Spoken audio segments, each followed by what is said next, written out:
కాబట్టి మీరు వెళ్ళి సమస్త జనులను శిష్యులుగా చేయుడి, తండ్రి యొక్కయు కుమారుని యొక్కయు పరిశుద్ధాత్మ యొక్కయు నామములోనికి వారికి బాప్తిజం ఇచ్చుచు. దేవుడి వాక్యం దీవించునుగాక. అలాగే పాత నియమించి ఒక వాక్యం చదువుదాం. ఆది కాండము 1వ అధ్యాయము 2వ వచనాన్ని చదువుదాం. భూమి నిరాకరముగాను శూన్యముగాను ఉండెను, చీకటి అగాధ జలముపై కమ్మి ఉండెను, దేవుని ఆత్మ జలములపై అల్లాడుచుండెను. ప్రార్థన చేసుకుందాం. ప్రేమ నమ్మగల మా ప్రియ పరమ తండ్రి, సర్వశక్తి గల మా దేవ, మీ కొందనములు స్తోత్రములు దేవ. చదవబడిన వాక్యము దీవించండి నాయనా. ఈ ఉదయ కాలంలో మీరు మమ్మల్ని ప్రేమించి ఇచ్చారు, రాత్రంతా భద్రపరిచినందుకు స్తోత్రాలు. ఆయన ఈ దినము చూడక మాకంటే గొప్పవారు గనులు బహుశా లోకాన్ని విడిచి వెళ్ళిపో ఉండొచ్చు. నాయనా, మీరైతే మమ్మల్ని సజీవులుగా ఉంచారు.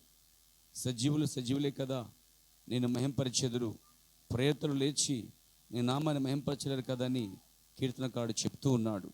ప్రభువా, ఈ దినమున నిన్ను స్తుతించడానికి మమ్మల్ని అందరినీ సజీవులుగా ఉంచినందుకు స్తోత్రములు. అందుకు కృతజ్ఞతాస్తుతులు కూడా చెల్లించుచున్నాం. పాటల ద్వారా మహింపరచబడ్డారు, సాక్ష్యాల ద్వారా మహింపరచబడ్డారు, ప్రత్యేకమైన ఆరాధన ద్వారా ఘనపరచబడ్డారు. అతి ప్రాముఖ్యమైన ఘటనకు వస్తున్నాము, అది నీ వాక్య భాగమై ఉన్నది. ప్రభువా, జీవజల నీ ఓటలో నుంచి నాయన మీ వాక్యాన్ని మీరు అనుగ్రహించండి. ఈ దినము ఈ ఉదయకాలంలో మీరు మాతో ఉండండి, నడిపించండి. ప్రభువా, మీరే మా పరిశుద్ధాత్మ నాయకుడిగా ఉండి ఈ చిన్న గుంపుకి అధ్యక్షుడిగాను ప్రధాన కాపరిగాను మరియు దేవా యాజకుడిగా ఉండి సైన్యములకు అధిపతిగా ఉండి నడిపించమని, అల్పుడు నన్ను బలపరచమని, అభిషేకించమని, నా పెదవులు మీరు కాల్చి దేవా పరిశుద్ధాత్మతో నింపమని ప్రార్థిస్తున్నాను. ఎవరి మనసు నీ మీద అనుకుంటుందో వారిని పూర్ణ శాంతి గలవరగా కాపాడుతానని వాగ్దానం చేశావు ప్రభువా. ఆ వాగ్దాన్ని ఎత్తిపెట్టి ప్రార్థిస్తున్నాను. నీ పూర్ణ శాంతినివ్వండి, సమాధానం ఇవ్వండి. నీ వాక్యం ఎంతో సమాధానంగా వచ్చేటకు సహాయం చేయండి. అది మా ఆత్మకి ఎంతో ఆశీర్వాదకరంగాను ఆహారముగా మారినట్లుగా దీవెనకరంగా ఉంచు ప్రభువా. కృప చూపండి. యేసుక్రీస్తు నామమున ప్రార్థిస్తున్నాను. ఆమేన్. దయచేసి కూర్చుంటే దేవునికి మహిమ కలుగాక. ప్రియులారా, మనము మత్తయి సువార్త 28వ అధ్యాయం 19వ వచనంలో తండ్రిని చూస్తున్నాం, కుమారుని చూస్తున్నాం, పరిశుద్ధాత్మని చూస్తున్నాం. అక్కడ తండ్రి, కుమారుడు, పరిశుద్ధాత్మ అనే 3 పదాలు ఉపయోగించబడ్డాయి.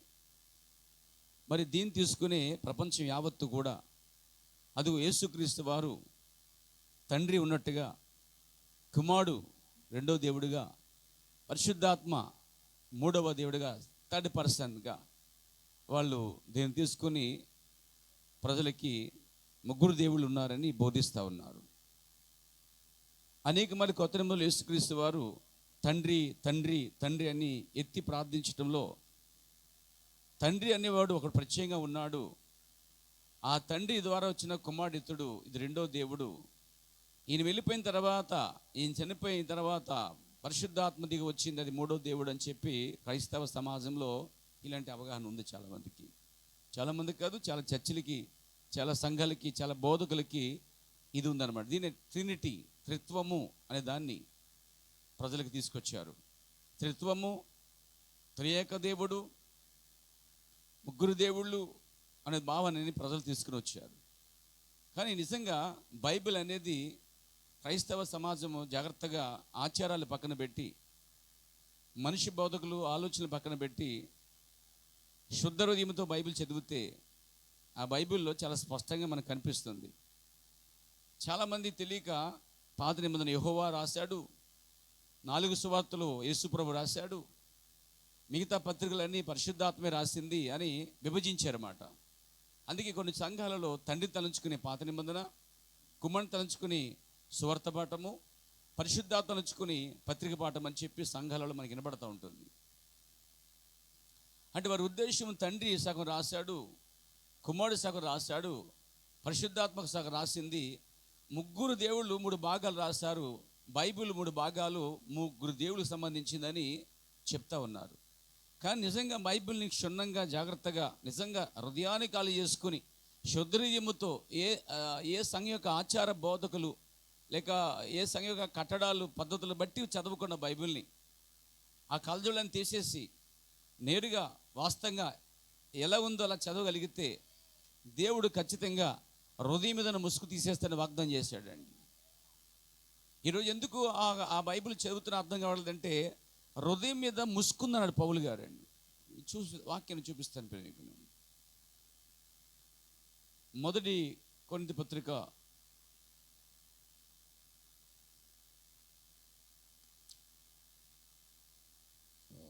2వ కొరింథీ పత్రిక క్షమించు 3వ అధ్యాయము మీరు చూసినట్లయితే 15 వచనం గమనించండి, లేక 14-15 కలిపి చదవండి. చూడండి, మరియు వారి మనస్సులు కఠినములాయెను గనుక నేటి వరకు పాత నిబంధన చదవబడుచున్నప్పుడు అది క్రీస్తునందు కొట్టివేయబడినని వారికి తేటపరచబడక ఆ ముసుకే నిలిచి ఉంది. ఇక్కడ ముసుగు ఉన్నది మాట అని మాత్రం వాస్తవము. ఈరోజు చాలామందికి బైబిల్ ఉన్నది ఉన్నట్టుగా ఎందుకు బయలుపరచబడలేదు అంటే అది it is not news paper. ఇదొక వార్తాపత్రిక కాదు. ఇది ఈనాడు, సాక్షి లాంటి, ఆంధ్రజ్యోతి లాంటి న్యూస్ పేపర్ చదివితే అర్థమయ్యేటట్టు ఉండేది కాదు బైబిల్. ఇది అది న్యూస్ చదివితే ఎవరికైనా అర్థమైపోతుంది అది. కానీ దానికి దీనికి సంబంధమే లేదు. ఒక పేపర్ వల్లే చదివినప్పుడు ఇది నీకు బయలుపడదు. ఇది ఖచ్చితంగా పరిశుద్ధాత్మ ద్వారానే ధ్యానించాలి. దేవుని ఆత్మ ద్వారానే మనం ధ్యానం చేయాలి. పరిశుద్ధాత్మ ద్వారానే దాన్ని చదవాలి. నిజంగా దేవుని పైన ఆనుకునే చదివితే దేవుని మనసు బయలుపరచబడుద్ది. అయితే ఈరోజు మనం చూసినట్లయితే ఇశ్రాయేలు ప్రజల మీ గురించి చెప్తున్న మోషే గురించి చెప్తున్నప్పుడు, లేక మోషే రాసిన గ్రంథం కోసం చెప్తున్నప్పుడు ఇశ్రాయేలు ప్రజలు మోషే గ్రంథాన్ని పర్టికులర్గా చదువుతారు. వాళ్ళు ఆజ్ఞలు కావచ్చు, ప్రవక్త గ్రంథాలు కావచ్చు, పాత నిబంధన 5 పంచేంద్రములు లేక ఆ పంచకాండములు చదవచ్చు. అదంతా మోషే రాసిన గ్రంథము. ఆ పంచకాండములు లేక 5 కాండములు మోషే రాశాడు. కాబట్టి వాళ్ళు దాన్ని చదివినప్పుడు మా ప్రవక్త మోషే రాశాడు, మా ప్రవక్త ద్వారా దేవుడు మాట్లాడాడు అని చెప్తారు వాళ్ళు. కాబట్టి వారు దాన్ని చదువుతున్నప్పుడల్లా ఏమన్నాడు ఇక్కడ, వారి మనసులు కఠినములాయెను అన్నాడండి. మనస్సు కఠినమైపోయిందట. ఒక వ్యక్తి యొక్క మనస్సు కఠినమైపోయినప్పుడు బైబిల్ బయలుపరచబడదు. ఒక వ్యక్తి బైబిల్ బయలుపరచబడాలంటే మనసు కఠినపరచబడకూడదట. వారి మనసులు కఠినములాయెను గనుక నేటి వరకు పాత నిబంధన చదువుచున్నప్పుడు, పాత నిబంధన ఏది, ఆది కాండం నుంచి మలాకి వరకు పాత నిబంధన గ్రంథం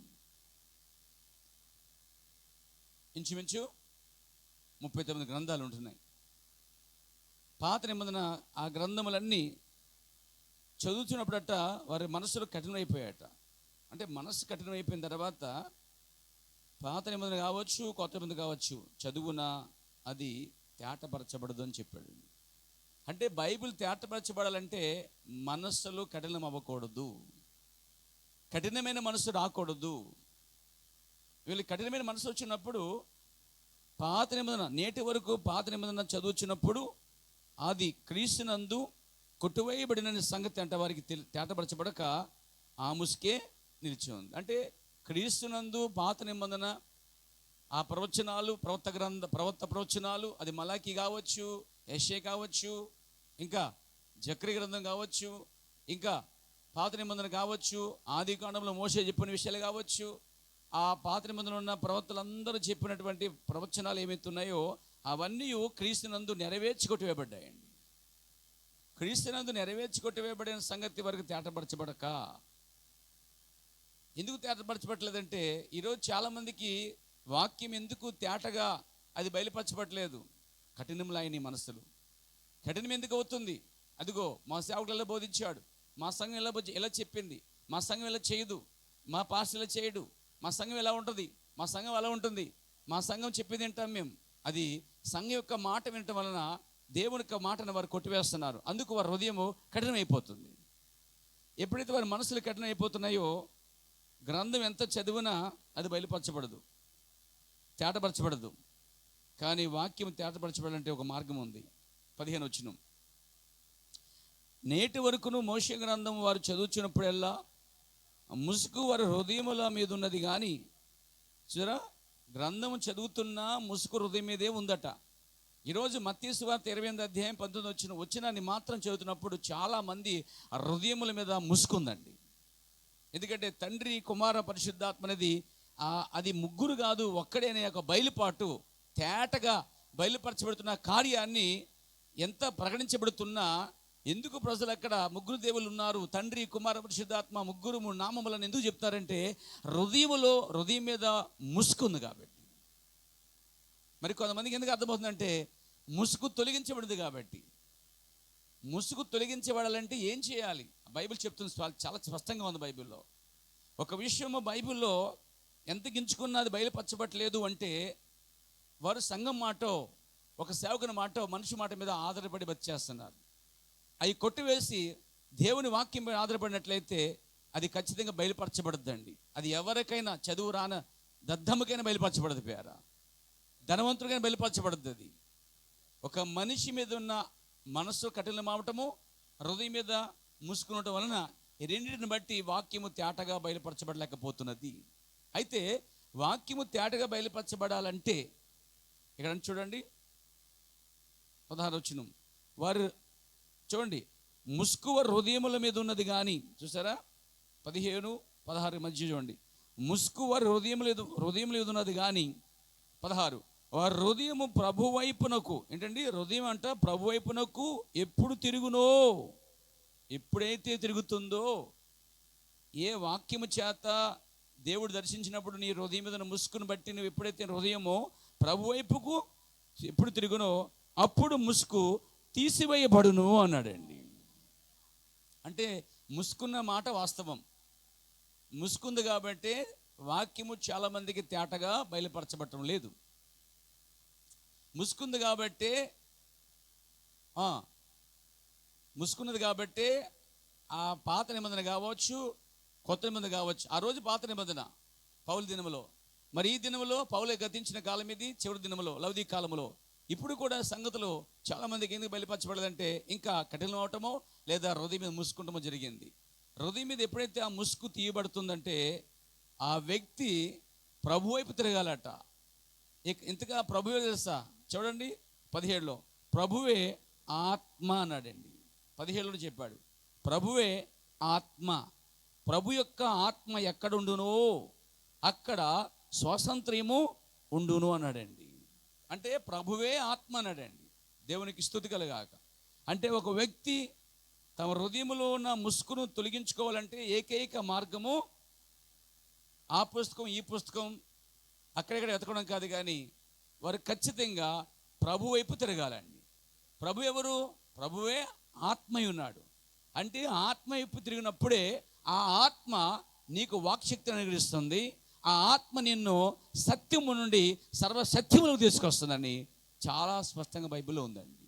దీన్ని బట్టి ఒక వ్యక్తికి ఆ సంగతులు బయలుపరచబడకపోతే ఖచ్చితంగా హృదయం మీద ముసుకుందని మనం గ్రహించాలి. ఆ ముసుగు తీయబడాలంటే వారు సంఘ యొక్క ఆచారాలు, మానవ పద్ధతులు పక్కన పెట్టి వారు దేవుని వాక్యం వైపు లేక పరిశుద్ధాత్మ వైపు తిరిగినట్లయితే చూడండి, పరిశుద్ధాత్మ మిమ్మల్ని సత్యము నుండి సర్వసత్యంలో తీసుకొచ్చే ఆ పనిలో పనిచేస్తుందండి. దేవునికి స్తుతి కలుగాక. మనం పాయింట్కి వద్దాం. పేర ఇక్కడ తండ్రి యొక్కయు కుమారు యొక్కయు పరిశుద్ధాత్మ యొక్క పదము ఉపయోగించడం వలన కొంతమంది దాన్ని ముగ్గురు దేవుళ్ళని చెప్తున్నారు, మరికొందరు దాన్ని అదిగో 3 నామములు అని చెప్తున్నారు. ఆయన తండ్రి యొక్కయు కుమారుని యొక్కయు పరిశుద్ధాత్మ యొక్క చెప్తున్నప్పుడు అక్కడ 3 నామములు ఉపయోగించకుండా ఒకే ఏకనామాన్ని ఏకవచనాన్ని ఉపయోగించాడు. ఎప్పుడైతే ఆయన ఏకవచనం ఉపయోగించాడో అక్కడ 3 నామములు కాదు, ఆ 3 నామములు కాదు, ఒకే నామము అనే విషయం బయలుపరచబడింది. కాబట్టి ఇప్పుడు తండ్రి కోసం చెప్పుకున్నాం మనం. ఆ తండ్రి ఎవరు కాదు, గొప్ప యెహోవాయే. ఆదామును చేసినప్పుడు దేవుడు తండ్రిగా మార్చబడ్డాడు. ఆదామును దేవుడు చేసినప్పుడు దేవుడు ఏమాడంటే అక్కడ తండ్రి అనబడ్డాడు అండి. ఆదాము దేవుని కుమారుడు. కాబట్టి తండ్రిగా ఉన్నాడు, నిత్యుడుకు తండ్రిగా ఉన్నాడు. ఆయన పాత నిబంధనలో తండ్రి కూడా దేవుడు. ఒక దినం మన పాపాల కోసము కుమారుడిగా వచ్చాడు, చనిపోయాడు, సమాధి చేయబడ్డాడు, లేచాడు, మరల తిరిగి ఆయనడైన పైనుంచి పరిశుద్ధాత్మ పొందుకునే వరకు మేడగదులు కనిపెట్టమని చెప్పినప్పుడు వారందరూ మేడగదులు కనిపెట్టుకుని చూడగా కొన్ని దినాల తర్వాత పరిశుద్ధాత్మ వారి మీదకి వచ్చిందండి. కాబట్టి ఇక్కడ తండ్రిగా ఉన్నది ఆయనే, కుమారుడిగా ఉన్నది ఆయనే, పరిశుద్ధాత్మ కూడా ఉన్నది కూడా ఆయనేనండి. చాలా చాలా చాలా స్పష్టంగా చూడొచ్చు. అయితే ఆయన తండ్రి ఎందుకు పిలిచాడు? తండ్రిగా ఉన్నటువంటి ఆయన భూమి మీదకి తండ్రిగా రాకుండా కుమారుడిగా వచ్చాడు కాబట్టి సంపూర్ణమైన మానవుడిగా, సంపూర్ణమైన దేవుడిగా ఉన్నాడు కనుక ఆయన మానవ స్వభావంతో తండ్రి యొద్ద ప్రార్థన చేశాడు. తండ్రి యొద్ద అనగా ఎక్కడా లేడు, ఆయన తన హృదయంలోనే, తనలోనే ఉన్నాడు. తండ్రి నాలో ఉన్నాడు అన్నాడు. ఇక్కడ తండ్రి అంటే వేరే పర్సన్ కదా, అక్కడ తండ్రి అనగా ఆత్మని విషయం గమనించాలి మీరు. ఇక్కడ ఆత్మని వేరే పర్సన్గా చూస్తున్నారు. ఆ ఆత్మయే ఏం చేసుకుందట? ఒక ముసుగు వేసుకొచ్చిందండి. మానవ శరీరం అనే ముసుగులో ఆ ఆత్మ ఉన్నప్పుడు అది కుమారుడు యేసుగా పిలువబడినది. ఇదే ఈ కార్యం, త్రిత్వం యొక్క మర్మం ఇదే. దేవునికి స్తోత్రం కలుగాక. ఆ శరీరం తీయబడిన తర్వాత మరలా ఎలాంటి ఆత్మతో ఆయన ధరించాడో మళ్ళీ తిరిగి అదే ఆత్మలోకి వచ్చేసాడండి ఆయన. ఈ ఉదయకాలంలో నేను 3వ భాగం తీసుకుంటాను, పరిశుద్ధాత్మ. మనం తండ్రి కొంచెం చెప్పుకున్నాం, కుమారుడి కొంచెం చెప్పుకున్నాం, పరిశుద్ధాత్మ కొంచెం చెప్పుకున్నప్పుడు దీంతో ఈరోజు ఈ 3 భాగాలు ముగించబడతాయి. కంక్లూజింగ్కి వస్తాం మనం ఈరోజు. వస్తామా? వింటున్నారా? దేవునికి స్తోత్రం కలుగాక. చాలామంది ఈ పరిశుద్ధాత్మని ఏమంటారంటే 3వ దేవుడు అన్నారండి. పరిశుద్ధాత్మ దేవుడు అనేది మూడో వ్యక్తి అనేది అభిప్రాయం ఉంది సంఘాలలో. కానీ ఈ యొక్క వర్తమానికి వచ్చేటువంటి మీకు ఇది చాలా క్లారిటీగా మీకు అర్థం అవ్వాలి. ఇది మీకు ఒక విప్పబడినటువంటి మర్మమై ఉండాలి. దేవునికి స్తోత్రం కలుగాక. సరే చూద్దాం. ఇప్పుడు మన ఆత్మ కోసం మాట్లాడుకోబోతున్నాం. దీని ఇంగ్లీష్లో హోలీ స్పిరిట్ అన్నారు, లేక హోలీ గోస్ట్ అన్నారు. దీన్ని పరిశుద్ధాత్మ అన్నారు. అసలే పరిశుద్ధాత్మ అనేది దీని గురించి మనం ఈ ఉదయకాలంలో మాట్లాడుకుందాం. మొదటిగా మనము బైబిల్ అంతట్లో మనం చూసినట్లయితే పాత నిబంధనలో దేవుడు ఆత్మగా ఉన్నాడండి. సృష్టికి మునిపే దేవుడు ఆత్మగా ఉన్నాడు. విషయం గమనించండి. ఆమేన్. ఎలా ఉన్నాడంట? ఆదికాండము 1:2 చదువుకున్నాం. దేవుని ఆత్మ జలముల పైన అల్లాడుచుండెను అన్నది. అంటే దేవుని యొక్క ఆత్మ నీళ్ల పైన అల్లాడుచున్నది అని రాయబడింది అండి. అంటే నీళ్ళపైన అల్లాడుచున్నటువంటి ఆ సమయం గమనిస్తే సృష్టి యొక్క ప్రారంభము. అంటే దాన్ని బట్టి చూస్తే మనము ఈ సృష్టికి మునిపే ఆయన ఉన్నాడండి. వింటున్నారా? అక్కడ అసలు నీళ్ళే లేనప్పుడు, చీకటే లేనప్పుడు, వెలుగే లేనప్పుడు, వింటున్నారండి, భూమి లేనప్పుడు, వింటున్నారా, భూమి ఆకాశములను సృష్టించక మునిపే ఆదియందు దేవుడు భూమి ఆకాశములను సృష్టించెను అని రాయబడింది. ఈ సృష్టించక మునిపే ఆయన ఉన్నాడు అనే మాట మనం నమ్మగలుగుతున్నది. ఆయన ఉన్నాడంటే ఎలా ఉన్నాడు ఆయన? చూద్దాం వాక్యాన్ని. తిమోతి రాసిన పత్రిక, మొదటి తిమోతి పత్రిక 6:16 చదివినట్లయితే ఆయన ఎలాగున్నాడో మనం చూస్తామండి. త్వరగా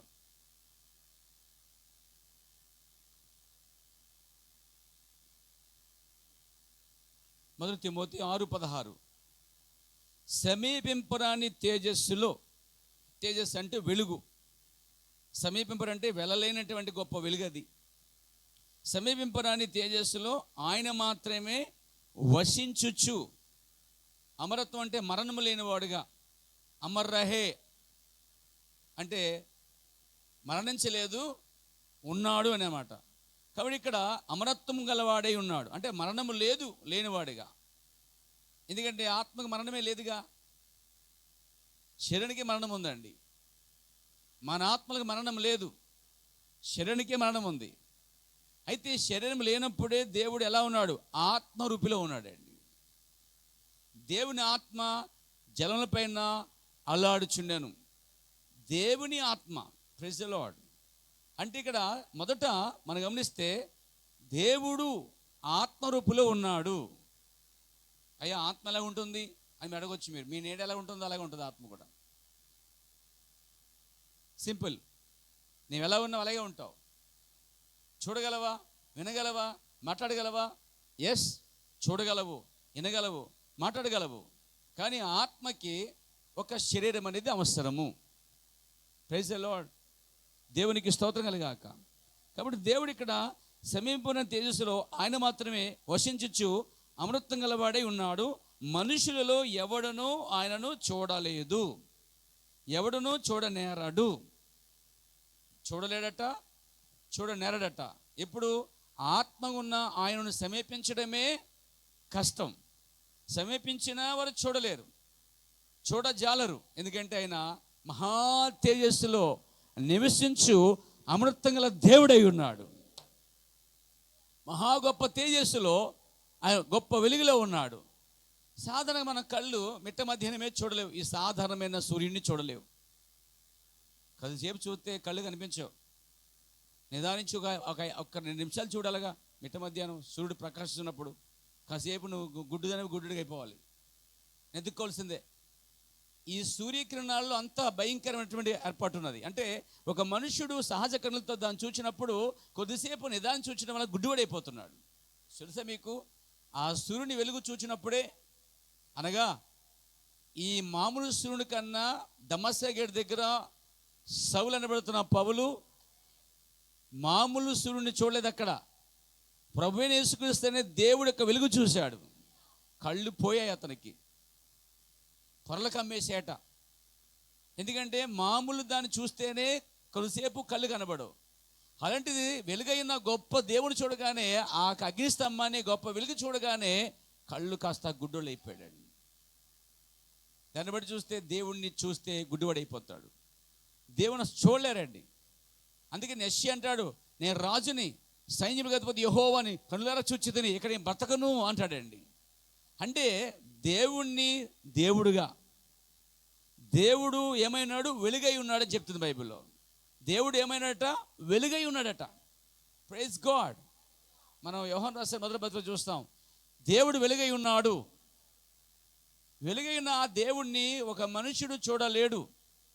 ఆ వెలుగును చూడలేడు. కాబట్టే ఆ వెలుగును, ఆ దేవుణ్ణి, ఆ మహా తేజస్సు నివసించేటువంటి మహోన్నతుణ్ణి, అమృత గలవాడిని సమీపించలేరు, చూడలేరు. కాబట్టి ఆయన ఏం చేశాడంటే ఆయనకంటూ ఒక శరీరాన్ని సిద్ధపరుచుకున్నాడు. ఆ శరీరమే బైబిల్ భాషలో దైవిక శరీరము, వాక్య శరీరము, మెసేజ్ భాషలో థియోఫెనీ. దాన్ని ఇంకా బైబిల్ చూస్తే నిరంతరము ఉండే శరీరము, లయము కాని శరీరము, దేవుని చేతి పని కాక దేవుని చేతి కట్టబడినటువంటి శరీరము అన్నాడు బైబిల్లో. Praise the lord. అది వాక్య శరీరము. అందుకే ఏం చేశాడన్న ముందు ఆ ఆత్మగున్న దేవుడు, ఆత్మగున్న ఆత్మ ఏం చేస్తుందంటే ఆ ఆత్మ నివసించడానికి ఒక రూపము కోసము ఒక శరీరాన్ని ఆయనే కలుగజేసుకున్నాడు. ఆ శరీరమే ఆ శరీరమే భూమికి పునాదులు వేయబడక మునిపే, రవ్వంతా చేయబడక మునిపే ఆ శరీరము అక్కడ ఉన్నది. సామెతల గ్రంథం 8వ అధ్యాయం చూసినట్లయితే, 8వ అధ్యాయం, దేవునికి స్తోత్రం. 22, పూర్వకాలమందు తన సృష్టి ఆరంభమున తన కార్యములలో ప్రధానమైన దానిగా యెహోవా నన్ను కలుగజేసెను. సృష్టి ఆరంభంలో ప్రధానంగా దేవుడు చేసింది ఏమిటి? ప్రధానముగా దేవుడు చేసింది ఏంటి తెలుసా మీకు? ఆ ఆత్మ ఒక శరీరం తయారు చేసుకుంది. ఆ శరీరమే JESUS, జీసస్. కానీ ఆయన మరియా గర్భములో ప్రవేశించక మునిపే ఒక శరీరము రూపంలో ఉన్నాడండి ఆయన. ఆ పాత నిబంధన ఆ గొప్ప యెహోవా తనకంటూ సొంత శరీరాన్ని తీసుకున్నాడు. ఆ శరీరమే థియోఫెనీ. ఆయన ఇప్పుడు ఆ శరీరంలోకి వచ్చాడు.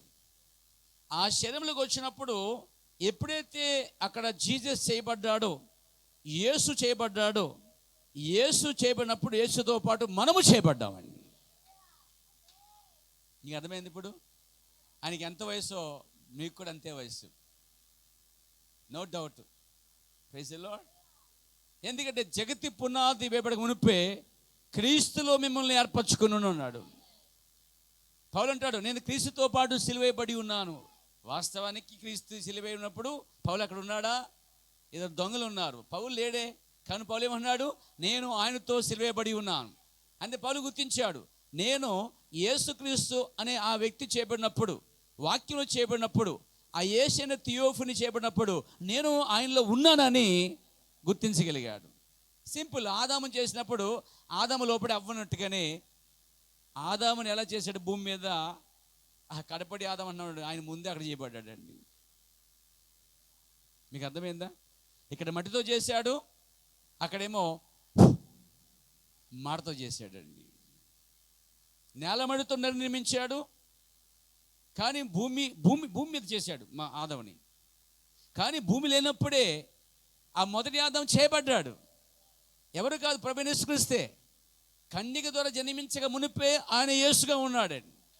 కన్యక ద్వారా జన్మించక మునిపే ఆయన మునిపే ఉన్నాడు. అందుకే అనేక మంది కొత్త మొదలు అంటాడు, నేను మునిపున్న చోటకి ఎక్కిన ఎడలు మీరేముందురు? అబ్రహాము కంటే ముందున్నాను తెలుసా మీకు? ఎందుకు ఉపయోగిస్తే మాటలైనా? నేను నా తండ్రి పనిలోనే మీకు తెలియదా? నా తల్లి ఎవరు, నా తండ్రి ఎవరు అన్నాడు. ఎందుకని తెలుసా?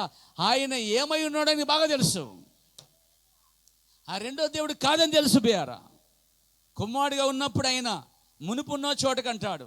కుమారుడిగా ఉన్నప్పుడు ఆయన లోకము ఆయన మూల కలిగెను, లోకంలో ఆయన ఉండెను అంటున్నాడు. ఆయన చెప్తున్నాడు, కుమారుడిగా ఉన్నప్పుడు ఆయన నేను తండ్రి యొద్ద నుంచి వచ్చి ఉన్నాను అంటున్నాడండి. ఆయన కుమారుడిగా ఉన్నప్పుడు ఆయన గర్భంలో ప్రవేశించి కన్యక ద్వారా రాకమునిపే నేను ఉన్నానని చెప్తున్నాడు. యూదులందరూ తలపండిపోయిన ఈ పండితులందరూ వచ్చారు అన్నాడైనా. అబ్రహాము నాన్ను చూశాడన్నాడండి. మీ అబ్రహాము నన్ను చూశాడన్నాడు. ఏంటి, నీకు 50 సంవత్సరాలు కూడా లేవు? నీకు 50 సంవత్సరాలు కూడా లేవు? అబ్రహాము చూసేదవా? ఎప్పుడు అబ్రహాము? ఎప్పుడో పూర్వకాలంలో అబ్రహాము. ఎన్ని వందల సంవత్సరాలు అయిపోయింది, వేల సంవత్సరాలు అయిపోయింది, నువ్వు చూసావా? చూడటం ఏంటి, ఆయనే నన్ను చూశాడు. చూడటం ఏంటి, నన్ను చూసి ఆనందించేశాడు మీ వాడు అన్నాడు. అబ్రహాం గంతులు వేసాడు, ఆనందించేశాడు అన్నాడండి. అలాగే ఏం మాట్లాడుతున్నా అర్థం కాక ఏం పట్టిందా అన్నాడండి. ఎవరికి? ఆయన మాట్లాడుతున్న మాటలు ఎలా ఉన్నాయి? వయసు చిన్నదే, మాట చాలా పెద్దగా ఉన్నాయి. అంటే మునుపు ఉన్నాడు, అంటే రాకముందే ఉన్నాడు కాబట్టి చెప్తున్నాడు ఆయన. అబ్రహాం కంటే ముందున్నాను అన్నాడండి. అంటే ఈ లెక్కన మరియం ఎప్పుడు కన్నది? అబ్రహాం తర్వాత, అబ్రహాం ముందు కన్నదా? చెప్పండి. అబ్రహాం పుట్టకముందే ఆ మరియమ్మ కన్నదా, లేకపోతే అబ్రహాం తర్వాత మరియమ్మ కన్నదా? అలా చూస్తారేంటండి? ఏదో చెప్పుకుని ఎడవనట్ట. నేను ఎలా చెప్పుకుంటాను, మీరు కూడా ఏకీపించండి, తప్పదు. మన కర్తవ్యం. దేవునికి స్తోత్రం కలిగాక. వింటున్నారు ఇప్పుడు మీరు? ఇప్పుడు అబ్రహాం తర్వాతే కదా, అబ్రహాం సంతానం నుంచి వచ్చింది కదా మరియమ్మ కూడా. కాబట్టి మరియా అబ్రహాం తర్వాతే కన్నది. 100 సంవత్సరాలు, 1000 సంవత్సరాల తర్వాత ఈయనేమన్నాడు? అబ్రహాము కంటే ముందున్నానండి. ఇప్పుడు దాకా ఏది అనుకున్నా కానీ నిజంగా దెయ్యం పట్టేసి దీనికి అనుకున్నారు జనాలు. ఇప్పుడు దాకా ఏదో చెప్తుండే అనుకున్నా కానీ నిజంగా నువ్వు దెయ్యం పట్టాడువే అన్నారండి ఆయన. కానీ వాస్తవం చెప్పాలంటే దెయ్యం పట్టిన మాటలు అవి కాదే, నిత్య జీవనం పొందుకున్న మాట్లాడిన అవన్నీ. నేను అబ్రహాం కంటే ముందున్నానని చెప్పగానే వాళ్ళకి ఏమర్థం అవ్వాలి? ఈ దేవుడు శరీరధారిగా వచ్చాడని నమ్మాలి వారు. యెహోవా శరీరధారిగా వచ్చాడని నమ్మిన వారు ఆ దినాలు కొద్దిమందే ఉన్నారండి. Praise God. అందుకే నన్ను చూసిన తండ్రి చూచి ఉన్నాడని చెప్తాడు. ఈ మాటలన్నీ చూస్తుంటే ఆయన ఇదివరకే పూర్వదినం మంది చూడగన్నాడు. పూర్వకాలమందు తన సృష్టి ఆరంభమున తన కార్యములలో ప్రధానమైన దానిగా యెహోవా నన్ను కలుగజేసెను. అనాది కాలము మొదలుకొని మొదటి నుండి భూమి ఉత్పత్తి అయిన కాలం వరకు పూర్వము నేను నియమించబడి తిని తయారు చేయబడి తిని. అవునా? 26 భూమిని దాని మైదానం వలన ఆయన చెయ్యక మునుపు నేల మట్టిని రవ్వంతయు సృష్టింపక మునుపు నేను పుట్టి తిని. ఇది ఎవరు? జ్ఞానము అన్నాడు. జ్ఞానాధారం ఎవరు? ఆ జ్ఞానం అంటే ఎవరు కాదు, ఆ జ్ఞానమే ప్రభు అయిన యేసుక్రీస్తు. మీరు జాగ్రత్తగా 8వ అధ్యాయం అంతా చదవండి. సామెతలో గొప్ప జ్ఞానం అక్కడే ఉంది. 8వ అధ్యాయంలో జ్ఞానం జ్ఞానం జ్ఞానం జ్ఞానం జ్ఞానం చెప్పుకుంటూ జ్ఞానం ఏం చెప్తుందంటే 9 మొదలు వచ్చేసరికి జ్ఞానము నివాసము కట్టుకొని దానికి 7 స్తంభములు చిక్కుకున్నది అన్నాడండి. ఇంతగా జ్ఞానం ఎవరు? ప్రభువైన యేసుక్రీస్తే. ప్రభువైన యేసుక్రీస్తుకే 7 స్తంభాల మీద చెక్కబడిన ఒక వధువు ఉన్నదండి. 7 స్తంభములు అనగా 7 సంఘ కాలములండి. 7 స్తంభములు చెక్కుకున్నదంటే 7 సంఘ కాలాల్లో జ్ఞానము నివాసం ఏర్పరచుకుంటుంది. ఆ జ్ఞానం 7 సంఘ కాలాల్లో నివసించింది. అది పౌలు కాలంలో ఉన్నది. ఐరెనస్, మార్టిన్, కొలంబా, జాన్ వెస్లీ, మరి ఈ కాలపు ప్రవక్తలో ఉన్నది ప్రియారా. అంటే ఈ జ్ఞానం ఎవరు కాదు? ప్రభువైన యేసుక్రీస్తే. ప్రభువైన యేసుక్రీస్తు ఈ భూమికి యేసు అని పేరు పెట్టక మునిపే మరియమ్మ, మరి భూమి సృష్టి రవ్వంతా చేయబడక మునిపే ఉన్నాను అని ఎవరంటున్నారు తెలుసా? జ్ఞానము అనగా ఒక వ్యక్తి, జ్ఞానం అనగా ఒక పర్సన్. ఆ జ్ఞానం ఎవరు కాదు? థియోఫీలో నివసించినటువంటి ఆ గొప్ప యెహోవాయే. అంటే ఈ సృష్టి లేనప్పుడే ఆత్మ ఉన్నది, దాన్ని దేవుని ఆత్మ అన్నారు. Praise the lord. ఆ ఆత్మ ఈ భూమి మీదకి శరీరం ధరించుకొచ్చినది. కాబట్టి నేను చెప్తానంటే పాత నిబంధనలో ఆ ఆత్మ లేక సృష్టికి మునుపున్న ఆత్మ ఒక శరీరాన్ని ఏర్పరచుకుని అందులో నివసించింది.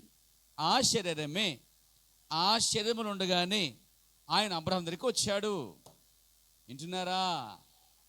అబ్రహాము నన్ను చూచిన ఎప్పుడు అంటున్నాడు? ఆయన కొత్త మొదలు అంటున్నాడు. కానీ జరిగిన సంఘటన ఎక్కడ? వాస్తవానికి మమ్రే చెట్టు దగ్గర ఉన్నప్పుడు ఆ గుడారం దగ్గరికి వచ్చింది ఎవరు? యెహోవా. కానీ ఏమంటున్నాడు ఆయన? నన్ను చూచాడు అన్నాడు. యెహోవాను చూచని చెప్పట్లే, నన్ను చూచని చెప్తున్నాడు. కానీ అక్కడికి వచ్చింది ఎవరు? యెహోవా. అంటే ఇక్కడ చెప్పింది ఎవరు? యేసుక్రీస్తు. దాని అర్థం ఏంటి? ఇప్పుడు అక్కడ యెహోవా వచ్చి అబ్రహాముతో మాట్లాడాడు, అబ్రహాముతో సంభాషించాడు. Praise the lord. అబ్రహాము యెహోవాను చూచాడు. దేవునికి స్తుతి కలుగాక. దీని అంతను చూసుకుని ఆయన ఉన్నాడు. ఎంతమంది కాదు, అదే అబ్రహాము యుద్ధం చేసి వచ్చినప్పుడు షావే లోయలో ద్రాక్షరసమును రొట్టెను పట్టుకుని నిరంతరమైన యాజకుడు మెల్కీషెదెకుగా ఒక ఆయన వచ్చాడు. ఆ నిరంతర యాజకుడు మెల్కీషెదెకు ఎవరు కాదు. హూ ఇస్ ద మెల్కీషెదెకు అంటే కాపాడుతున్నాడు యేసుక్రీస్తు అన్నాడండి. ఆయన థియోఫీలో ఉన్నటువంటి ఆయన మట్టి శరీరం రాగమునుపు, రక్త శరీరంలో రాగమునిపే, మరియమ్మ కనుతున్నటువంటి ఆ శరీరంలో రాగమునిపే ఆయన వేరే శరీరంతో ఉన్నాడు. ఆ శరీరమే వాక్య శరీరము, దైవిక శరీరము, థియోఫీని చెప్పబడింది. ఆ థియోఫీని ఉన్నప్పుడే ఆయన నిరంతరము మెల్కీషెదెకుడుగా ఉన్నాడు. షావేలోయలో వచ్చి ఆ రొట్టెను ఆ ద్రాక్షరసం ఇచ్చి దీవించినవాడు ఆయననండి. అక్కడ చూశాడు. యెహోవాగా ఏదో దూతలు తీసుకుని వచ్చినప్పుడు అక్కడ చూశాడు. ఇక్కడ తప్ప ఇంకెక్కడాక మనకి ఆ కార్యం కనిపించదు. Praise the lord. దాన్ని బట్టి చూస్తే అబ్రహాము నా దినము చూచి ఆనందించెను. Praise the lord. అబ్రహాం కంటే ముందున్నాను అన్నాడంట. ఎలా ఉన్నాడంటే ఇప్పుడు ఈ మాట రక్తమాంసంలోనే పలుకుతున్నాడు, కానీ కలిసింది మాత్రం రక్తమాంసంలో కాదు, కానీ వాక్య శరీరంతో ఉన్నప్పుడు కలిశాడు. షావేలోయలో ఉన్నప్పుడు ఎదుర్కొన్నాడు. అక్కడ షావేలోయలో యాజకుడిగా కనిపిస్తున్నాడు. అది వాక్య శరీరంలో ఉన్నాడు. ఇది అర్థం చేసుకోగలిగితే ప్రారా మీకు దేవుడు తప్పకుండా కార్యాన్ని బయలుపరుస్తాడు. కాబట్టి ఆత్మ నీళ్లు తీసుకుని ఒక గ్లాసులో వేస్తే ఎలా ఉంటుందో, ఈ ఆత్మ ఒక శరీరంలోకి వచ్చేసిందండి. అప్పుడు పలికాడు, లెట్ దర్ బి లైట్, వెలుగు కలుగును గాక అని పలికాడు. ఆయన పలికినప్పుడు లోపల వధువు ఉందండి. సృష్టి ఆరంభంలో ఏది చేసినా మొట్టమొదటి చూసింది ఎవరు తెలుసా? ఆ లోపడున్న వధువే చూసిందండి. దీన్ని యాకోబులో రాశాడు ఈ కార్యాన్ని. యాకోబు రాశాడు ఈ కార్యాన్ని. చూద్దాం బైబిల్లో. దేవునికి స్తోత్రం.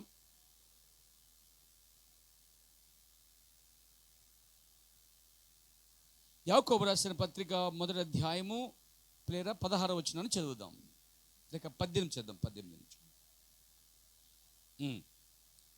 ఆయన తాను సృష్టించిన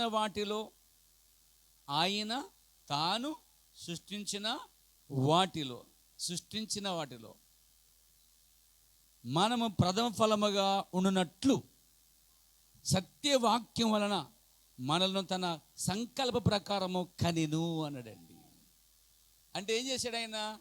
గొప్ప యెహోవా, ఆ గొప్ప ఆత్మ వాక్య శరీరం అనబడుతున్న శరీరంలోనికి వచ్చేసింది. అదే నిరంతర యాజకుడు అంటున్నాము, థియోఫిల్ అంటున్నాము. ఇప్పుడు గొప్ప యెహోవా ఆత్మ థియోఫిల్ ఉన్నాడు. ఆ థియోఫిల్ ఉన్నప్పుడు జీసస్, యేసు ఉన్నాడు అక్కడ. Praise the lord. అప్పుడు భూమి లేదు, సృష్టి లేదు, ఏమి లేదు, కానీ ఉన్నాడు ఆయన. ఇప్పుడు ఆయన శరీరం ధరించి ఇప్పుడు కలుగుతున్నాడండి ఆయన. ఎప్పుడైతే ఆ యేసుక్రీస్తు ఆ శరీరంలో నుండి మాట్లాడుతున్నప్పుడు యేసుక్రీస్తులో మనం ఉన్నాం కనిపెట్టి ఆయన సృష్టి ప్రారంభంలో మనం కూడా ప్రథమ ఫలము పొందుకుంటున్నామండి. దేవునికి స్తోత్రం. యేసుక్రీస్తు చేసినప్పుడే నువ్వు కూడా ఆయనలో ఉన్నావు. ఆదాం చేసినప్పుడే అవ్వ ఎలా ఉందో ఖచ్చితంగా నువ్వు ఉన్నావు ఆయనలో, అంతే. దేవునికి స్తోత్రం కలిగాక. ఇప్పుడు ఆయన ఏం చేస్తాడంటే ఈ కాల ప్రవర్తనాడు ఆయన నిలబడి సూర్యుని కలగజేసినప్పుడు సూర్యుడు వచ్చాడు అక్కడికి. దాన్ని చూసావా అని తన భార్య చెప్తున్నాడట. భార్య వా నా భర్త అంత, నా ప్రియుడంత గొప్పవాడు అని పొగుడుతుందట. తర్వాత నక్షత్రాలు చేశాడు, నక్షత్రాలని చూసావా? ఓ చూశాను ప్రభువా, నాదా అని స్తుతిస్తా ఉందండి. Praise the lord. భూమిని యావత్తు అంతా చేసిన తర్వాత చేస్తున్నాడు, చెప్తున్నాడు, చేస్తున్నాడు, చూపిస్తున్నాడు. అప్పుడు ఎందుకు ఆయన పొగిడేది ఎవరు? అక్కడ ఆయన పొగిడేది ఎవరు? సాధారణంగా ఒక మంచి భర్త ఏదైనా మంచి పని చేసి వస్తే, చెడపని చెప్పాలనుకోండి, ఎలాగాను మంచి పని చేసి వస్తే భార్యకి చెప్తారన్నమాట. భార్య ఏం చేస్తుంది? ఎంత గొప్ప జ్ఞానం అండి, ఎంత గొప్ప కార్యం అండి, అది మీకే సాధ్యమేంటి అనేసరికి మరి నాకే సాధ్యం. ఎలా ఫీల్ అవుతామో అదే ఫీల్ ఆయనలో ఉందండి. ఇప్పుడు సొంత భార్య ఆ వధువుగా ఉండి ఆ కార్యాలన్నిటినీ చూడండి. నిజమైన భర్త అండి, నిజమైన భర్త భార్యకి తెలియకుండా రహస్యాలు ఏమి నడపడండి, ప్రతిదీ చెప్తాడు. Praise the lord. ప్రతిదీ చెప్తాడు. దాచిపెట్టేవాడు సరైన వాడు కాదు. అలాగే ఒక నిజమైన భార్య కూడా తనకంటూ ఏ రహస్య గదులు ఏముండవు. ఇక అన్ని గదుల్లో భర్తకి స్థానం ఉంటుంది. ప్రత్యేకమైన ఛాంబర్స్ ఏముండదు. నిజమైన భార్య ఏ విషయము దాయకుండా భర్తకు చెప్పినదే నిజమైన భార్య. అది నిజమైన భార్య భక్తులు. Praise God. ఆయన ఉన్నదంతయు తన భార్యకు తెలియజేశాడండి. ఆయన ఏమీ దాచుకోలేదు, సమస్తాన్ని బోధించాడండి ఆయన. దేవునికి స్తుతి కలుగాక. కాబట్టి ఆయన అన్ని చేస్తుంటే ఏమంటుంది భార్య?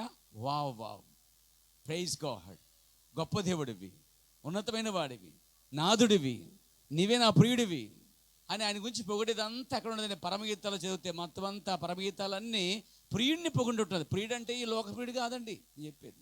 ప్రభువుని యేసుక్రీస్తుని ప్రియుడి కోసం ఆడుతున్నాను నేను. అక్కడ పరమగీతం అనేది ఒక ప్రభువుకి సంఘానికి సంబంధించినటువంటి ప్రేమ కోసం రాయబడింది. పనికి వాళ్ళందరిని తీసుకుని లోక సంబంధంగా వాడేస్తూ ఉంటారు వాటిని. నో, అది కేవలం సంఘానికి క్రీస్తుకి సంబంధించినటువంటి ఒక వర్ణన అయి ఉన్నది పేర, వివరణ అయి ఉన్నది పేర. అవి భూతి పదాలు కాదు, కానీ ఒక వర్ణన. దేవుడు ప్రియుడిగా ఉండి ప్రియురాలు వర్ణిస్తున్నాడు, ప్రియురాలు ప్రియుడిని వర్ణిస్తుంది. అలా ఒక్కనొకరు అక్కడ ఘనపరుచుకున్న కార్యం చూస్తున్నారు. దేవునికి స్తోత్రం కలిగాక. నేను చెప్తున్నప్పుడు ఆయన థియోఫిలో ఉన్నాడు. ఇప్పుడు ఆయన థియోఫిలోని వాక్యం ప్రకారం అన్నిటినీ చేశాడండి ఆయన. Praise the lord. Let there be light అనక్కలగానే వెలుగు కలిగిందట. ఆ విధంగా సృష్టి అంతా వచ్చింది. దాని తర్వాత ఆయన ఆదాం చేశాడు. ఇప్పుడు మొదట ఆయన సృష్టికర్తగా ఉన్నాడు. మొదట ఆత్మగా ఉన్నాడు, రెండోది సృష్టించడంలో సృష్టికర్తగా ఉన్నాడు. ఆదాం చేసినప్పుడు తండ్రిగా ఉన్నాడు. ఆయనే దేవుడు, ఆయనే సృష్టికర్త, ఆయనే తండ్రి కనబడ్డాడు. ఆదాం పడిపోయినప్పుడు ఆ సృష్టికర్తే లేక ఆ తండ్రియే తనయుడిగా, విమోచకుడిగా, రక్షకుడిగా, కుమారుడిగా వచ్చాడండి. సింపుల్. ఆ కుమారుడే ఈ భూమి మీద ఉండి లేఖనాలన్నిటి కొరకు నిలబడి సిలువ వేయబడి, లేఖన ప్రకారంగా చనిపోయి, లేఖన ప్రకారం పాతిపెట్టబడి, లేఖన ప్రకారం లేపబడి, లేఖన ప్రకారం శుద్ధాత్మ రూపంలోకి వచ్చేసాడండి ఆయన. ఇది త్రిత్వం యొక్క మర్మం. సో ఆత్మగా చూద్దాం. బైబిల్లో దేవుని ఆత్మ అన్నారు దీన్ని. దేవుడు ఆత్మ గనుకని యోహాను సువార్త 4:24 వచ్చిన రాయబడుద్ది. దేవుడు ఆత్మ గనుక, క్లారిటీ వచ్చేసింది. ఇప్పుడు దేవుడు అంటే ఆత్మ అని అర్థం చేసుకోండి. అక్కడ బైబిల్లో యోహాను సువార్త 4:24 వచ్చినలో దేవుడు ఆత్మ గనుక ఆయన ఆరాధించాడు ఆత్మతోనూ సత్యముతోనూ అన్నాడు. ఇక్కడ ఎంతగా ఆరాధించవలసిన దేవుడు ఎలాగున్నాడు? ఆత్మగా ఉన్నాడు. ఫస్ట్ ఆత్మగా ఉన్నాడు. దేవుడు ఆత్మ గనుక అంటే దేవుడు ఏమై ఉన్నాడు? ఆత్మై ఉన్నాడని బైబిల్ చెప్తుంది. ఆ తర్వాత ఎబ్రీ పత్రిక 9:14 వచ్చిన చూడండి, నిత్యుడుగు ఆత్మ అని రాయబడింది. ఆ ఆత్మ అంటే నిత్యము అనగా ప్రారంభమే లేనిది అని చెప్పాను చూడండి. హల్లెలూయా. 9:14 నిత్యుడుగు ఆత్మ రాయబడింది. అంటే ఇక్కడ దేవుని ఆత్మ, దేవుడు ఆత్మ, ఓకేనా? నిత్యుడుగు ఆత్మ. నిత్యుడుగు ఆత్మ అంటే చేసండి, దాన్ని ఎవరూ తయారు చేయలేదు. ఎవరూ తయారు చేయని దాన్ని నిత్యం అని పిలుస్తామండి. ప్రారంభమే లేనిది. హల్లెలూయా. ఇప్పుడు ఆత్మ ఎలాంటిది? నిత్యము ఉండేది. నిత్యుడుగు ఆత్మ రాయబడింది, నిత్యుడుగు తండ్రి రాయబడింది, కానీ నిత్యుడుగు కుమారుడు మాత్రం రాయబడలేదు బైబిల్లో. హల్లెలూయా. ఆ తర్వాత మనం చూస్తాం కొత్త నిబంధనకు వచ్చి పాత నిబంధనకు వచ్చేసినట్లయితే చూడండి, నిత్యుడుగు ఆత్మని మనం రాయబడుతుంది. ఇంకా మనం న్యాయాధిపతులు 3:10 యెహోవా ఆత్మ రాయబడుతుందండి. యెహోవా ఆత్మ. అదే న్యాయాధిపతుల 14 యెహోవా ఆత్మ అతన్ని ప్రేరేపింపగా అని రాయబడుద్ది. అంటే ఆత్మ ప్రేరేపిస్తుంది, ఆత్మ దిగివస్తుంది అనేది లేఖనాల ద్వారా చూస్తున్నాం. అయితే న్యాయాధిపతులు 3:10 చూడండి, యెహోవా ఆత్మ అతని మీదకి దిగి వచ్చెను రాయబడిందండి. అంటే దిగి వచ్చేటువంటి ఆత్మ యెహోవా ఆత్మనే పాత నిబంధనలో రాయబడిందండి. అంటే ఇంతకుముందు పాత నిబంధనలో యెహోవా ఆత్మ దిగుచున్నదండి, చెప్పాలి, దిగుచున్నది.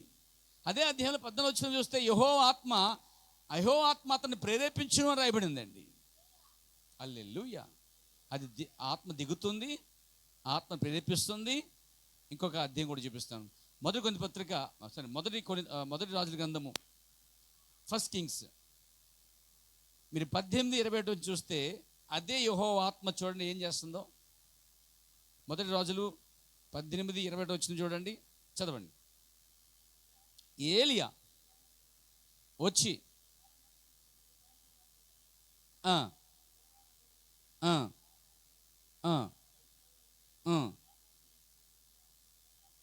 ప్రకటించేయగా జనులు.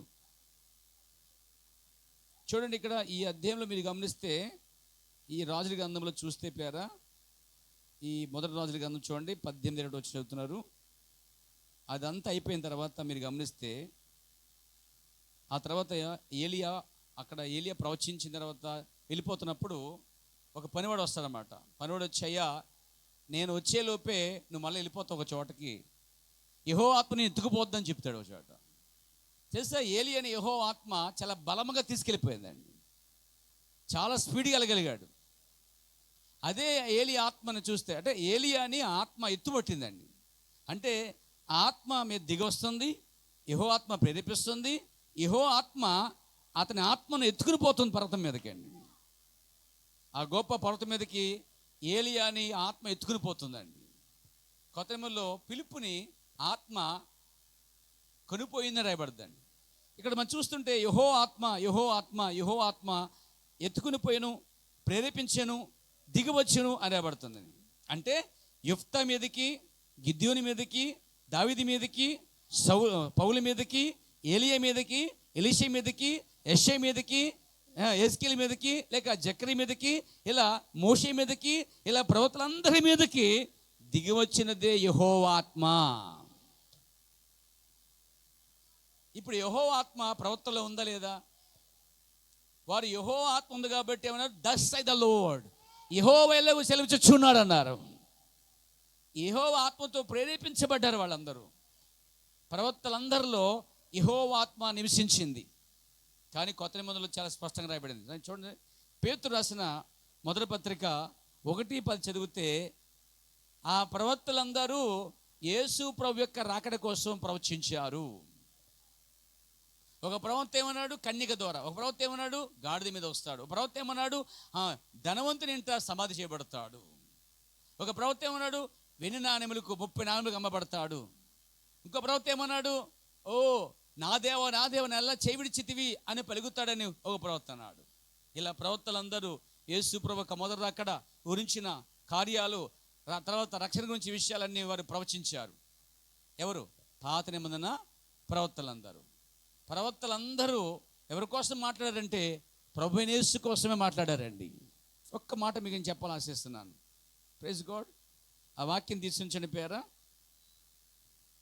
మొదటి పేతురు 1:10 చదవండి. 10-11 చదవాలి. మీకు కలుగు ఆ కృప గురించి ప్రవచించారట. ఎవరు? ప్రవక్తలు. అంటే ఇప్పుడు మీరు పొందుకున్న రక్షణ గురించి పరిశీలిస్తూ తమయందున్న క్రీస్తు ఆత్మ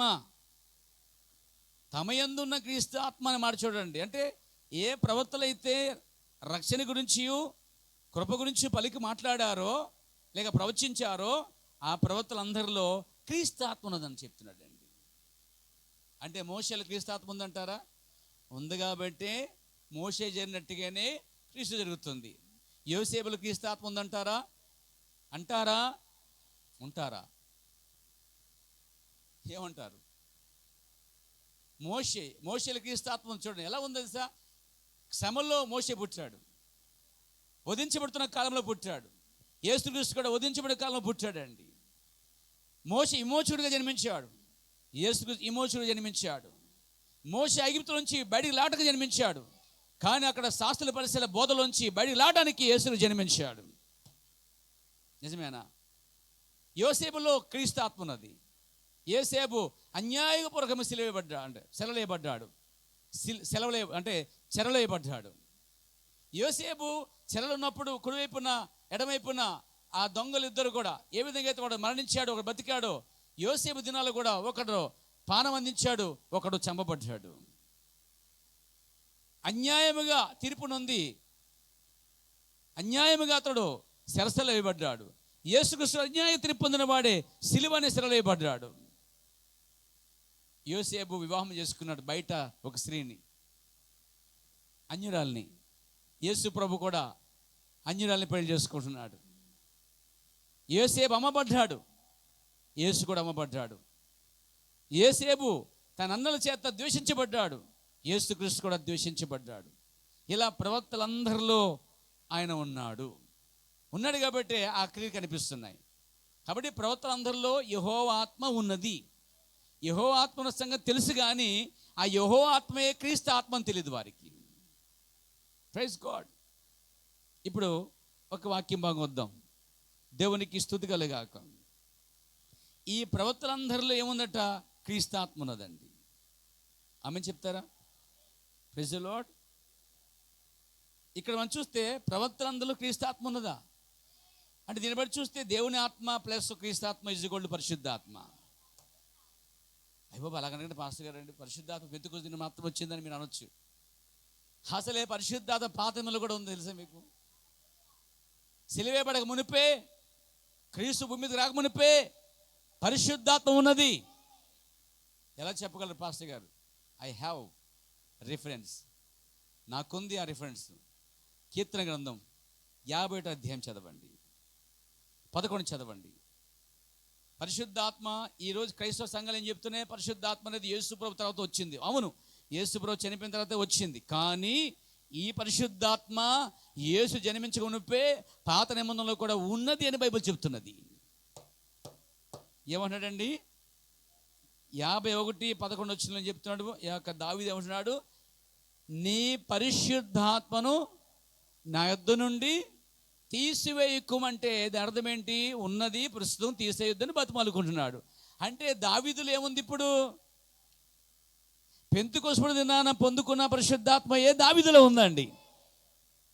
చాలామంది క్రైస్తవులు ఏమన్నారంటే పరిశుద్ధాత్మది 3వ దేవుడు కాబట్టి మొదటి దేవుడు 2వ దేవుడు గతించిన తర్వాత 3వ దేవుడు వచ్చాడు. ఆయన పెంతెకొస్తు దినాన ఆయన దిగి వచ్చాడు, అంతకుముందు పరిశుద్ధాత్మ లేదంటారండి. లేదు, పరిశుద్ధాత్మ లేదని చెప్తున్నారు. పరిశుద్ధాత్మ యేసుక్రీస్తు కంటే ముందే ఉంది. వీళ్ళ తిరగస్మాది మనకి ఇప్పుడు ఇదేంటిరా బాబు, కొత్త నిబంధనలోనే కదా వచ్చింది పరిశుద్ధాత్మ, పాత నిబంధనలో పరిశుద్ధాత్మ ఉందేంటి, ఇదేం బోధ? అది బైబిల్ బోధ, మన సొంత బోధ కదా ఇది. అందుకే ఉన్నాడు దావీదు. అసలు ఈ దావీదు ఏ సమయంలో ప్రాణం చేస్తున్నాడు? చేయడానికి ఒక తప్పు చేశాడు. అక్కడ ఉరియా భార్య అని అతడు చెరిచివేశాడు. అప్పుడు అందుకు ఉరియా భర్తని అదే ఉరియా భార్య నిమిత్తమై ఉరియాని చంపివేశాడు. చంపిన తర్వాత దేవుని పరిశుద్ధాత్మ నాతాను వెంబడించింది. నాతాను ప్రవక్త సూటుగా, దావీదు నువ్వు చేసిన పని ఏమిటి అని డైరెక్ట్గా చిన్న కథ చెప్పాడు. ఆ కథలో మనోడు తెలియక లేచిపోయి కత్తి దూసి, అలాంటి పాపమని చంపేయాలి, నరికేయాలి అన్నాడండి. అది ఎవరు కథ? నువ్వే అన్నాడండి. కత్తిలో పెట్టేసాడు. పశ్చాత్తాపడట, సిగ్గొచ్చింది ప్రభువా అని పోయి గదిలోకి వెళ్ళట భయంకరంగా ఏడ్చాడటండి. ఏడుపు నీళ్ళ చేత తన పరుపు నీళ్ళు లేవనెత్తాడట. ఎంత పశ్చాత్తాపడుతున్నాడంటే ఆజ్ఞలన్నీ పాటించేతాడు, చివర చిన్న వచ్చిన విషయంలో దెబ్బతిన్నాడు. దేవుడు అన్నాడు, దావీదు నా దృష్టికి యథార్థపరుడే, మంచివాడే, నా చిత్తానుసారుడే, కానీ ఒక్క విషయంలో మాత్రమే తప్పిపోయాడు, ఆ బెస్తెబా విషయంలో. అందుకు దావీదు పశ్చాత్తాపడి అమూల్యమైన బలిని చెల్లించాడు. అతను తప్పు చేసినాడు, పాపం చేసినప్పుడు ఏమన్నాడు తెలుసా? రక్షణానందము నాకు మరలయమన్నాడండి. కానీ పరిశుద్ధాత్మ తీయబడలేదు. ఒక వ్యక్తి పాపం చేసినప్పుడు రక్షణ ఆనందం పోదు తప్ప పరిశుద్ధాత్మ మాత్రం పోదు. నేను చెప్పట్లే, బైబిల్ చెప్తుంది, దాన్ని నమ్మవలసిందే. చూడండి పైన అదే 51వ కీర్తన చదివితే కింద చెప్తున్నాడు, నీ పరిశుద్ధాత్మను అద్దును తీసివేయకమని చెప్పి అన్నాడు. నీ రక్షణ ఆనందము నాకు మరలా, ఒకటేమో మరలా పుట్టించమన్నాడు, ఇంకోటేమో ఉన్నదాన్ని తీసేయొద్దు అంటున్నాడు. ఉన్నదేంటి? పరిశుద్ధాత్మ ఉంది కాబట్టి ఏమన్నాడు?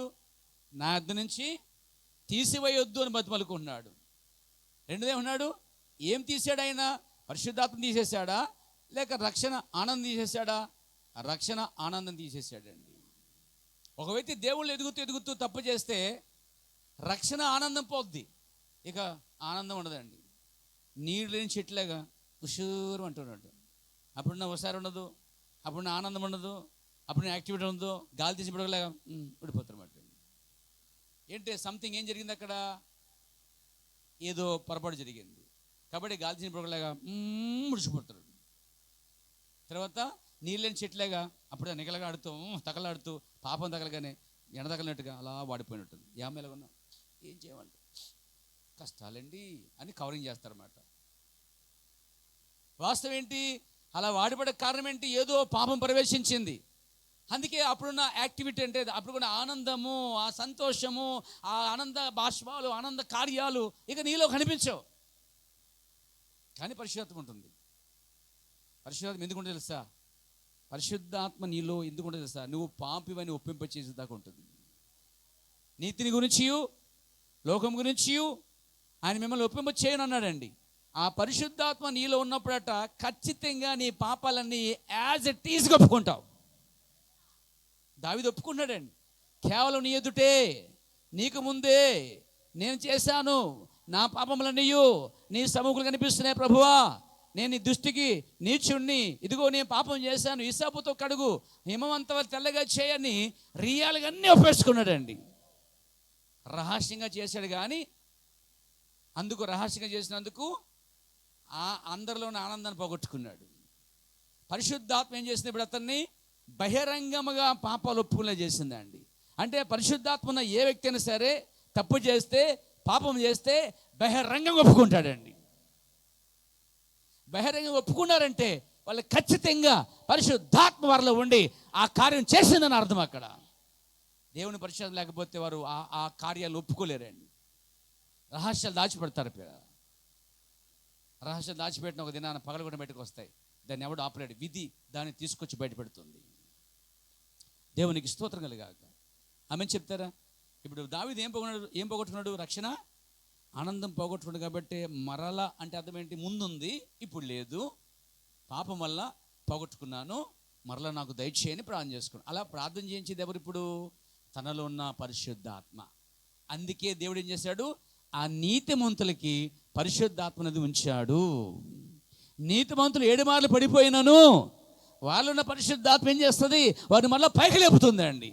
ఒక మారి కాదు, 7 సార్లు పడిపోయిన నీతిమంతుల్ని అది పైకి లేవనెత్తి మళ్ళా నిలబెట్టుకుంటుంది, బలపరుచుకుంటుంది, రక్షణ ఆనందం తీసుకొస్తుంది. దేవుళ్ళు తృప్తిగా ఉంటారు, దేవుని కోసం బ్రతుకుతారు. వాళ్ళు మునుపటి కంటే ఇంకా స్ట్రాంగ్ అవుతారండి వాళ్ళు. దేవునికి మహిమ కలుగాక. కాబట్టి నేనేం చెప్తాను ఇప్పుడు? పాత నిబంధనలోనే పరిశుద్ధాత్మ ఉన్నది. ప్రవక్తలందరిలో ఉన్న ఆత్మయే క్రీస్తాత్మ.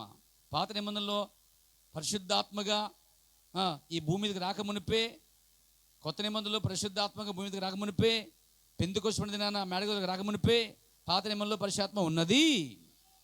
51:11 ప్రకారంగా పరిశుద్ధాత్మ ఉన్నది.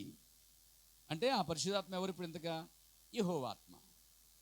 యెహోవా ఎవరు? దేవుడు.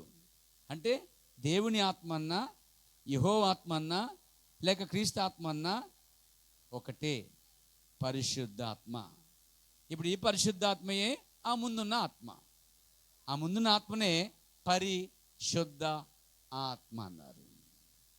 అర్థమైంది మీకు? దేవునికి స్తోత్రం. దీన్ని మీరు చూసినట్లయితే, బైబిల్ మనం చూసినట్లయితే నా స్తోత్రులారా, ఫిలిప్పీ రాసిన పత్రిక, ఎఫెసీయుల రాసిన పత్రిక 4:4లో ఆత్మ ఒక్కడే అని చెప్తాడండి. ఏం చెప్తాడమ్మా అంటే, ఇప్పుడు దేవుని ఆత్మ ఒకటి, క్రీస్తాత్మ ఒకటి, పరిశుద్ధాత్మ ఒకటి. ఎన్ని ఆత్మలు అవుతాయి? 3 ఆత్మలు అవుతాయి. దేవుని ఆత్మ వేరు కాదు, క్రీస్తాత్మ వేరు కాదు, పరిశుద్ధాత్మ ఆత్మ వేరు కాదు, ఒకటే. ఒకటి కాని ఎడల ఎఫెసీయుల పత్రిక 4:4 ఎలా జోడించగలవు? చదువు. శరీరం ఒక్కటే, సరే, ఆత్మీయ ఒక్కడే అని. ఈ ఆత్మీయ ఒక్కడే అనే మాట పౌలు గారు కూడా రాస్తారు చాలా చోట్ల. అంటే ఆత్మ ఒక్కటే. అర్థమైందండి? అర్థమైంది? ఆత్మ ఒకటే. ఆమె చెప్తారా? చూడండి, మీరు జాగ్రత్తగా ఆ అధ్యాయంలో రోమపత్రిక 8:9 చదివితే, 8 అధ్యాయం 9 వచ్చినప్పుడు 2 భాగాలు చూస్తాం అక్కడ. ఒకటి దేవుని ఆత్మ, రెండోది క్రీస్తు ఆత్మ. మూడోది కూడా చూపిస్తాను అక్కడే. అక్కడ 3 ఆత్మల కోసం వివరిస్తూ ఒకటే చూపిస్తున్నాడు అక్కడ పౌలు గారు. మీరు దాన్ని అందరూ నాతో పడి తీయండి. రోమపత్రిక 8 అధ్యాయము 9 వచనంలోనే 9 మరి 10, 11 ఈ 3 వచనాల్లోనే 3 దేవుళ్ళు లేరు, 3 ఆత్మలు లేవు. 3 ఆత్మలు చెప్పుతూ ఒకే ఆత్మ అండి అది. చదవండి. దేవుని ఆత్మ మీలో నివసించిన ఎడల, బాగా పట్టుకోండి, ఇక్కడే దేవుని ఆత్మ మీలో నివసించిన ఎడల అన్నాడు. తర్వాత ఓకే, తర్వాత ఎవడైనాను ఇక్కడ వల్ల క్రీస్తు ఆత్మ లేనివాడైతే, అక్కడేమో దేవుని ఆత్మ ఉంటే నీలో నివసిస్తే ఆత్మ స్వభావం గలవాడు అంటున్నాడు. క్రీస్తాత్మ ఉంటే లేకపోతే క్రీస్తువాడు కాదంటున్నాడు. 10వ వచనంలో క్రీస్తు మీలో ఉన్నాడు అంటున్నాడు. క్రీస్తు ఆత్మ అన్నాడు, క్రీస్తు మీలో అన్నాడు. 11వ వచనంలో మృతుల్లో నుండి యేసును లేపిన వాని ఆత్మ మీలో నివసించిన ఎడల, మృతుల్లో నుండి క్రీస్తు యేసును లేపిన వాడు చావునకు లోనైన మీ శరీరమును కూడా మీలో నివసించుచున్న తన ఆత్మ ద్వారా జీవింపచేయను. ఇప్పుడు మీలో నివసించిన ఆత్మ ఏంటి? క్రీస్తాత్మ. క్రీస్తాత్మ ఏంటి? దేవుని ఆత్మ. చాలా సింపుల్. దేవుని ఆత్మ అంటున్నాడు, క్రీస్తాత్మ అంటున్నాడు, మీలో నివసించిన ఆత్మ అంటున్నాడు. మీలో ఆత్మ ఉంటుందేంటి? లోకంలో ఉన్నాడు కంటే మరి మీలో ఎవడున్నాడు? మరి అసలు లోకంలో ఎవడున్నాడు? లోకంలో సాతాను ఉన్నాడు. ఆ లోకంలో నువ్వు ఉన్నావు. నీలో ఎవరున్నారు?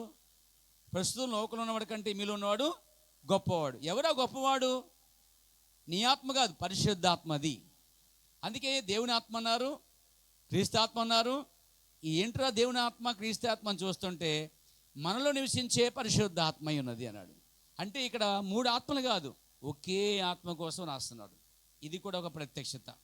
ఇంకా మనం చూసినట్లయితే నా ప్రియ సోదరులారా, వాక్యం చదువుదాం. 1 కొరింథీ పత్రిక 2వ అధ్యాయంలో 3వ వచనం చదువుదాం. ఇక్కడ చూడండి, దేవుని ఆత్మ చెప్పుకున్నాం. దేవుని ఆత్మ ప్లస్ క్రీస్తాత్మ ప్లస్ మీలో నివసించిన తన ఆత్మ ఒకటే ఉన్నది. మొదటి కొరింథీ పత్రిక 12:3 చూస్తే, ఇందుచేత దేవుని ఆత్మ వలన, ఇక్కడ మళ్ళీ మీరు గమనించండి, ఒకటి దేవుని ఆత్మ ఉంటేనట, ఒకడట యేసుని స్థాపరస్తుడని చెప్పలేడట. బాగా చదవండి ఆ వాక్యాన్ని, మళ్ళీ చదవండి. దేవుని ఆత్మ వలన, దేవుని ఆత్మ గనక కలిగిన వాడు ఎవడైనా మాట్లాడితేనట, వాడు ఏమంటాడట, యేసు శాపగ్రస్తుడని, యేసు శాపగ్రస్తుడని చెప్పలేదు ఆ వ్యక్తి. ఒక వ్యక్తిలో దేవుని ఆత్మ ఉందంటే యేసుక్రీస్తుని అతను శాపగ్రస్తుడండి, అందుకే అతను చంపబడ్డాడండి, అందుకే అతను సిలువబడ్డాడండి, అతను మనిషి అండి, అతను ఒక శాపగ్రస్త మనిషి అండి అని ఒక వ్యక్తి అంటున్నాడంటే దేవుని ఆత్మ లేనివాడు. ఒక వ్యక్తి దేవుని ఆత్మ ఉంటే యేసుని శాపగ్రస్తుడు అని చెప్ప. ఇదిగో ఈ అవతార మూర్తులందరూ ఎవరంటే ఒకే దేవుడే. అలాగే చివరికి అన్నీ ఒప్పుకున్నట్లయితే యేసుప్రభువు కూడా ఒప్పుకోలేగా, ఆయన కూడా ఈ రూపం ఎత్తాడని ఒప్పుకోవాల్సిందే. వాళ్ళే చెప్తారు, మా దేవుడు 10వ అవతారం ఎత్తాడు, అవతారమూర్తి అంటారండి. వాళ్ళు ఒప్పుకుంటారు, ఇదిగో ఈ దేవుడు ఇలా కనిపించాడు, ఎక్కడ కృష్ణుడిగా, రాముడిగా, అట్లాగా ఇట్లా కనిపించాడు అంటాడు. వాస్తవానికి చెప్పాలంటే, నేను విమర్శించట్లేదు, రాముడికి అది మాయలేడని తెలియట్లేదు పాపం, అదొక మాయలేడని తెలియట్లేదు. కానీ మన రాముడికి అది మాయలేడని తెలుసు. కానీ ఈ రాముడికి మాయలేడు తెలియక నువ్వు ఇక్కడే ఉండాలని గీత గీసి నేను వస్తానని చెప్పి వెళ్ళిపోయాడండి. గీతానికి వెళ్ళి లక్ష్మణుడు గీసి అనుకోండి, లక్ష్మణి గీత పోయి ఆయన వెళ్ళిపోతే తమ్ముడు గారు ఏం చేయాలి, వదిన గారు ఇక్కడే ఉండండి, అనుమానం మళ్ళీ వెళ్ళిపోద్ది, మళ్ళీ గీత గీసి వెళ్ళిపోయాడు ఆయన. ఇంతకు ఇద్దరు ఎక్కడ పోయారో, అరువులోకి పోయారు మాయలేడి కోసం. మాయలేడు లేదు, మాయల పక్కన వచ్చాడు, దీన్ని తీసుకెళ్ళిపోయాడండి. ఏదైనా తోటలో మాయల పక్కన వచ్చాడు, ఆదాం లేడా, ఆదాం లేడు, వచ్చాడు, వెళ్ళిపోయాడు. తెలుసా మీకు, అసలే అది మాయలేడో లేదో దేవుడికి తెలియదా? మరి దేవుడు ఎట్లా అవుతాడు? ప్రజల అవమానం కొరకు, ప్రజల పరువు నిమిత్తమే భార్యని అరణ్యవాసికి పంపించేశాడు. భార్యని ఎడబాయి కూడా తెలియదా దేవునికి? సరే ఆయన ఉంచండి, కృష్ణుడు అబ్బో అల్లరి ముక్క, అల్లరికే కేర్ ఆఫ్ ఇండియా, పాపం స్నానం చేస్తుంటే కనిగిరి బట్టలు ఎత్తుకుపోయి పైకెత్తుకోడు. ఆలేయో బట్టలు ఎత్తుకొని బయట ఎత్తుకొని స్నానం చేస్తుంటే ఈ బట్టలు ఎత్తుకుపోయాడండి. అసలు దిగంబరత్వం చూడొచ్చా దేవుడు అనేవాడు? దేవుడు అల్లరికర్త కానే కాడు అసలే. పైగా గోపికులు అంటే కామాంధుడు, పెరుగు దొంగిలించిన దొంగతనం చేసిన వాడు, దొంగతనం చేసిన వాడు. అంటే ఇవన్నీ దేవుళ్ళలో ఇలాంటి కార్యాలు ఉంటాయా? నెవర్. మోసము చేయనివాడు దేవుడు అంటే, అబద్ధమానవాడు దేవుడు అంటే, దేవుడు అంటే కామ మతమత్సరము ఘోరత్వము లేనివాడు దేవుడు అంటే. Praise the lord. మరి ఇవన్నీ కనిపిస్తాయి మనకి. ఇకపోతే ఇంకో ఆయన ఉన్నాడు, ఎవరైనా సంజీవ ఆకు తెమ్మన్నాడు ఆయన. ఎవరు నాయన సంజీవ ఆకు తేరా అంటే పర్వతం దగ్గరికి వెళ్ళాడట.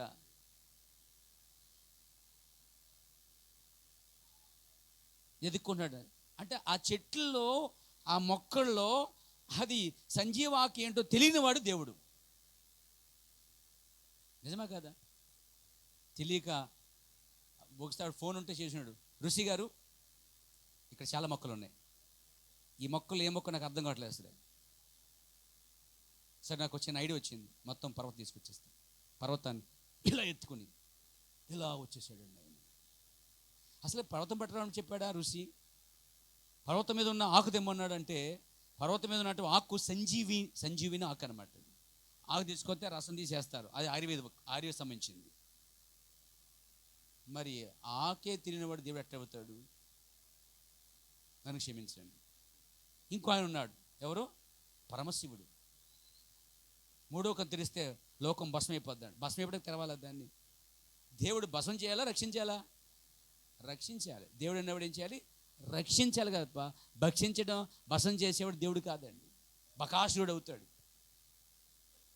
రక్షించేవాడే దేవుడండి, క్షమించేవాడు దేవుడండి, అర్థం చేసుకున్న దేవుడండి, నువ్వు చేయని కార్యాన్ని చేసి చూపించేవాడు దేవుడండి. అది దేవుడు అంటే, రియల్ గాడ్. వచ్చాడు, స్నానం చేస్తుంది కొడుకు, ఎవరు? గణపతి. గణపతి కదా, ముందు మామూలుడు కదా, తలగట్ట ఉంది. మా అమ్మ స్నానం చేస్తుంది, డిస్టర్బ్ చేపిద్దు, బయట కూర్చున్నాడు. మీ అమ్మ కాదురా మా ఆవిడ అన్నాడు. ముందు కుదరదు, నన్ను దాటి వెళ్ళవలసిందే. ఎట్లా వెళుదువు అన్నాడు. ఎట్లా వెళ్దునా? పీకి నరికేసాడు. ఇట్లా వెళ్దును. అది మళ్ళీ ఎత్తుకున్నట్టు దాన్ని చెప్పించాడట.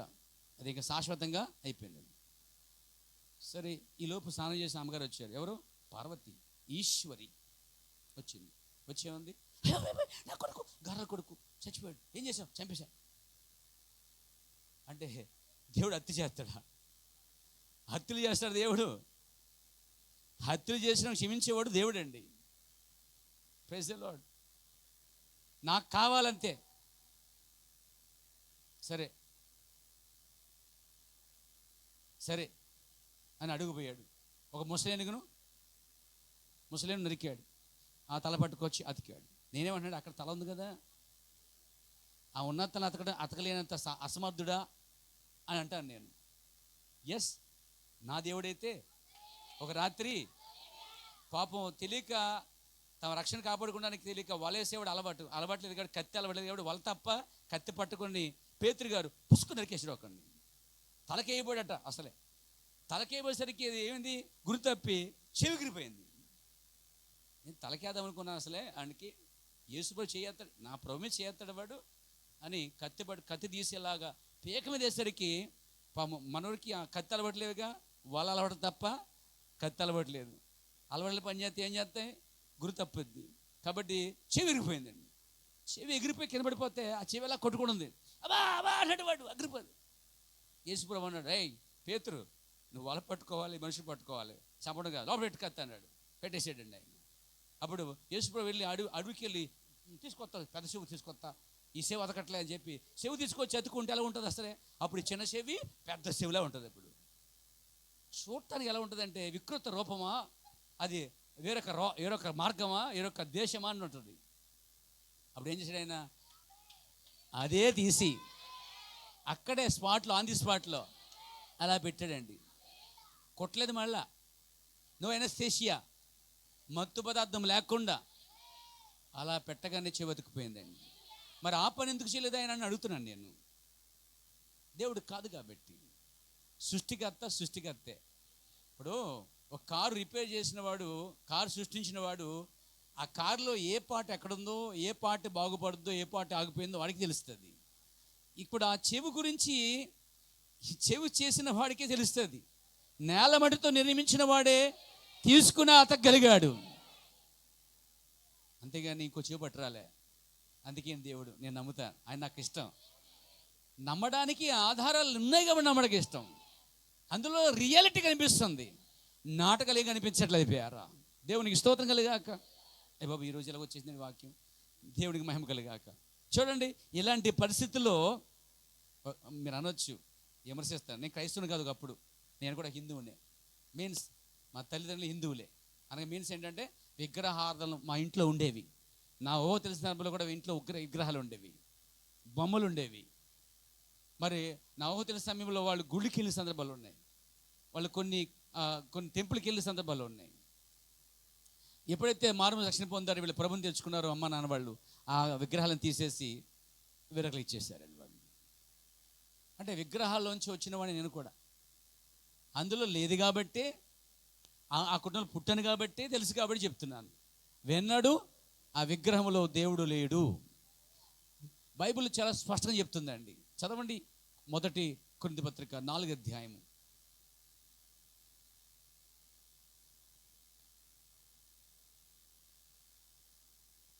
క్షమించండి, 2వ కొరింథీ పత్రిక అండి, 2వ కొరింథీ పత్రిక 4వ అధ్యాయం, 2వ కొరింథీ పత్రిక 4వ అధ్యాయము 1వ వచనం. వన్ సెకండ్ అమ్మా, క్షమించండి, 1 సెకండ్, చిన్న కన్ఫ్యూషన్ అయింది. చూద్దాం.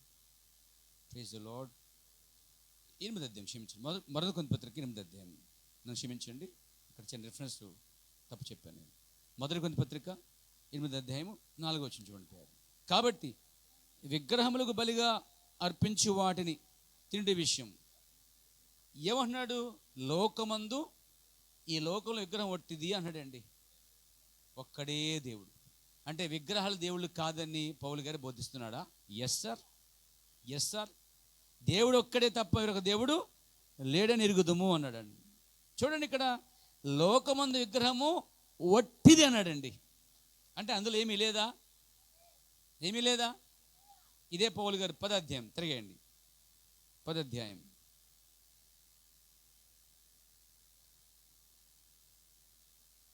చూడండి. 10వ అధ్యాయంలో చూసినట్లయితే 19వ వచనం, ఇక నేనేమి చెప్పుదును? విగ్రహర్పితములో ఏమైనా ఉన్నదైనను చెప్పుదునా? అంటే విగ్రహం అర్పించిన దాంట్లో ఏమీ లేదంటున్నాడు, విగ్రహములు కూడా ఏమీ లేదని అంటున్నాడు. అవునా? విగ్రహములు ఏమైనా ఉన్నదని చెప్పుదునా? లేదు. కానీ ఏమన్నాడు ఇప్పుడు? విగ్రహములు ఏమీ లేదంటండి. విగ్రహానికి అర్పించిన అర్పణలో కూడా ఏమీ లేదంటండి. ఇంకా అన్నాడు, అన్యజనులు అర్పించు బలులు. మరి ఎవరికి? అయ్యి బాబోయ్, ఎలా అన్నాడు ఈ మాట ఎలాగనేసాడు పౌలు గారు? ఈ మాటని మేము విగ్రహం చేసే మీలో ఉంటే ఏమందు అది క్రైస్తవ మతం అనేవాళ్ళు, ఇది అమెరికా మతం అనేవాళ్ళు.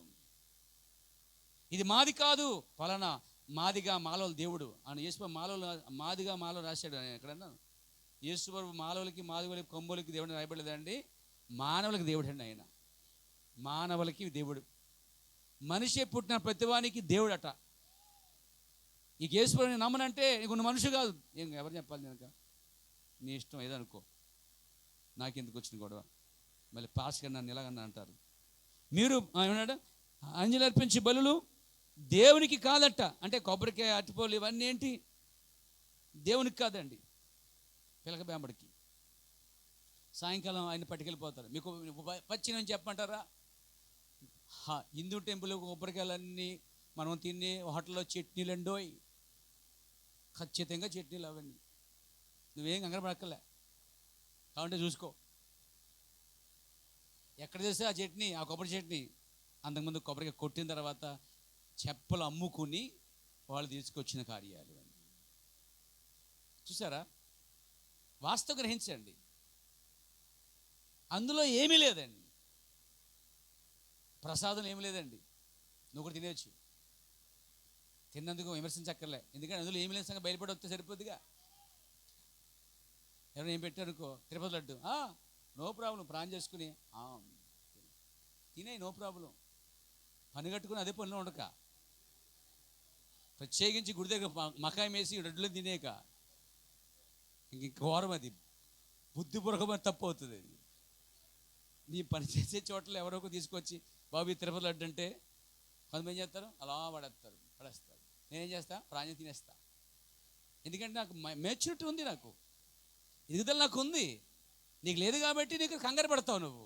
నాకు అర్థమైంది ఏంటంటే విగ్రహంలో ఏమీ లేదు, విగ్రహం అర్పించిన లడ్డూలో ఏమీ లేదు, అటుపండ్లు ఏమి లేదు, కొబ్బరికాయలు కూడా ఏమి లేదు. అందుకే అది తప్పు అన్నప్పుడు చట్నీ అత్తరు చూడు ఆ హోటల్లో, అది తప్పే. పిచ్చి పిచ్చి అసలు లేదు విషయాలు, అతి భక్తి చూపించొద్దు అసలే. కాబట్టి విగ్రహంలో ఏమీ లేదు, విగ్రహ అర్పితంలో ఏమీ లేదు. అసలు అర్పించే అర్పణలో నీకు దేవునికి కాదు దెయ్యానికి వేస్తున్నారు. ఎంత రోషం రావాలి ఇప్పుడు మనం అందరికీ. పశ్చాత్తాపడాలా, ఒప్పుకోవాలి. నా ప్రియ సోదరులారా, చూస్తున్నాం లోకమందు విగ్రహం అనేది ఒట్టిదే రాయబడింది. దేవునికి స్తుతి కలగాక. ఆమెను చెప్తారా? ఆ ఒక్క దేవుడే ఆత్మగా ఉన్నాడండి. మీకు తెలుసా? 12వ అధ్యాయం 4వ వచనంలో చెప్పాడు. ఆ 12:3 మొదటి కొరింథీ పత్రిక 12:3లో ఆత్మ వలన ఎవరికన్నా దేవుని ఆత్మ ఉంటే యేసుని వారు ఒప్పుకుంటారట. ఆయన శాపగ్రస్తుడు కాదు, ఆయన మన కొరకు చనిపోయాడని ఒప్పుకుంటారట. Praise the lord. ఆయన్ని రోమా సైన్యం సిలువేస్తారు అన్నారట, నా కోసం సిలువేయించుకోవడం అంటే ఒప్పుకుంటారట వాళ్ళు.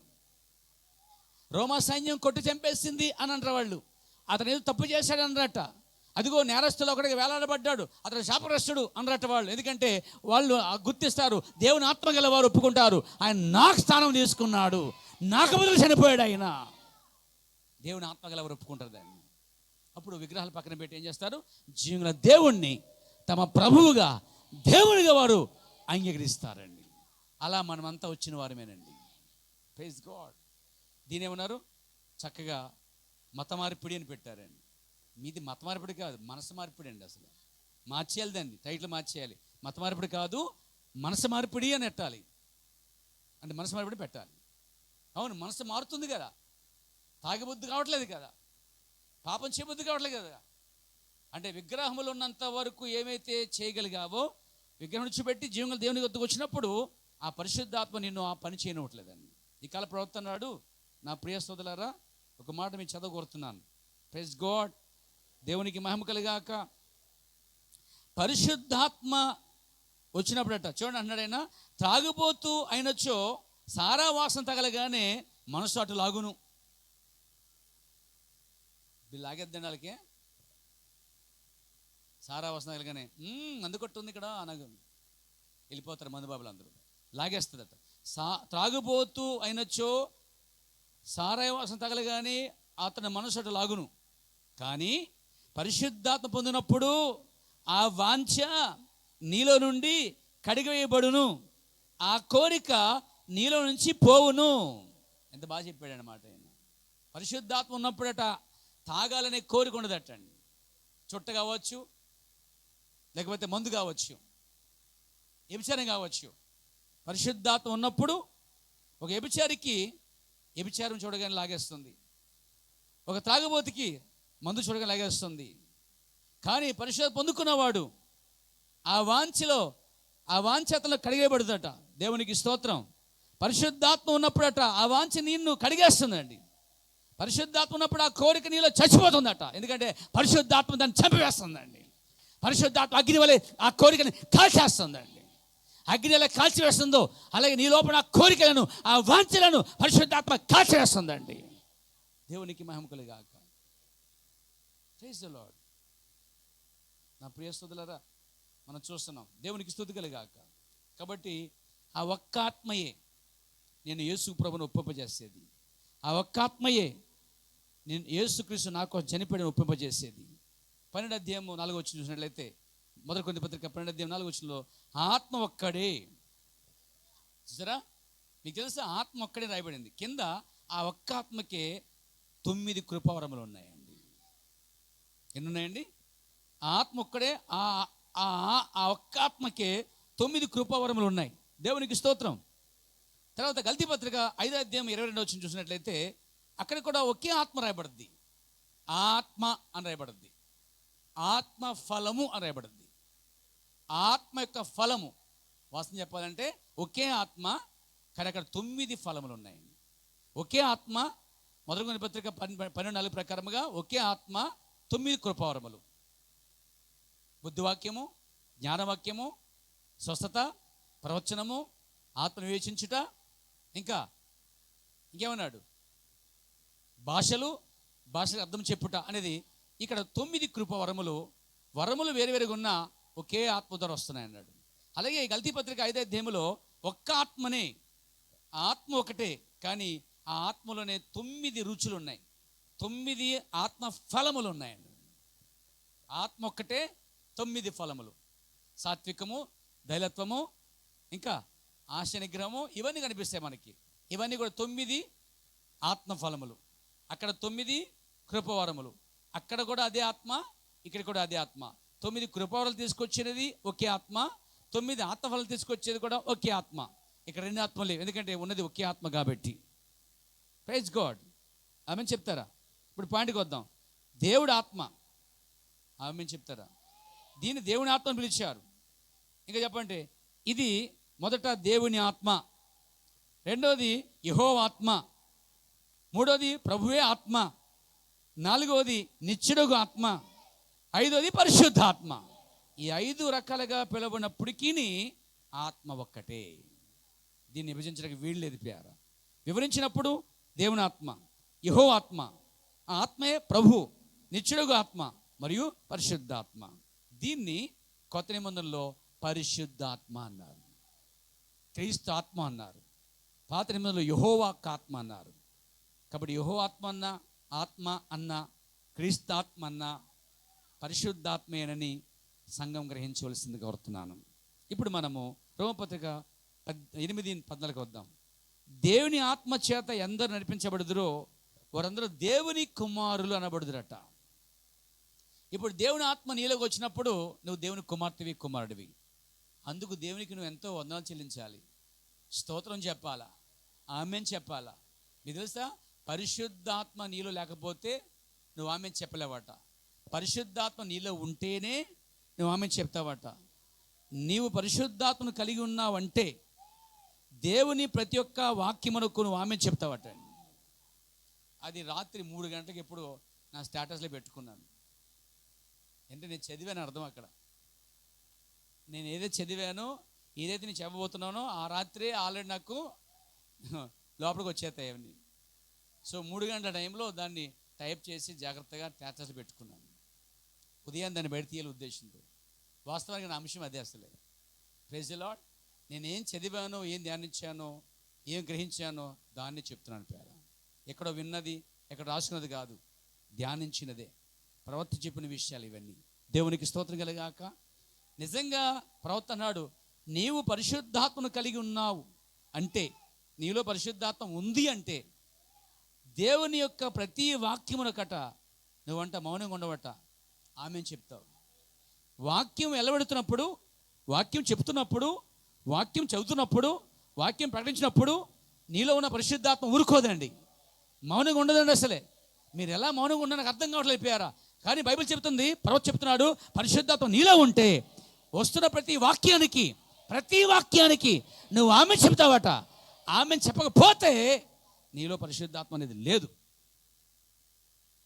సో దీన్ని బట్టి అప్పుడు ఆమెనుకున్న అంత వాల్యూ ఉందో అర్థం చేసుకోండి. ఈ అర్థం తెలియక చాలామంది పెద్దానికి కూందానికి పెద్దానికి ఆమెన్ చెప్తారు. కానీ వాస్తవంగా ప్రతి వాక్యానికి మాత్రమే ఆమెన్ చెప్పాలి. Praise God.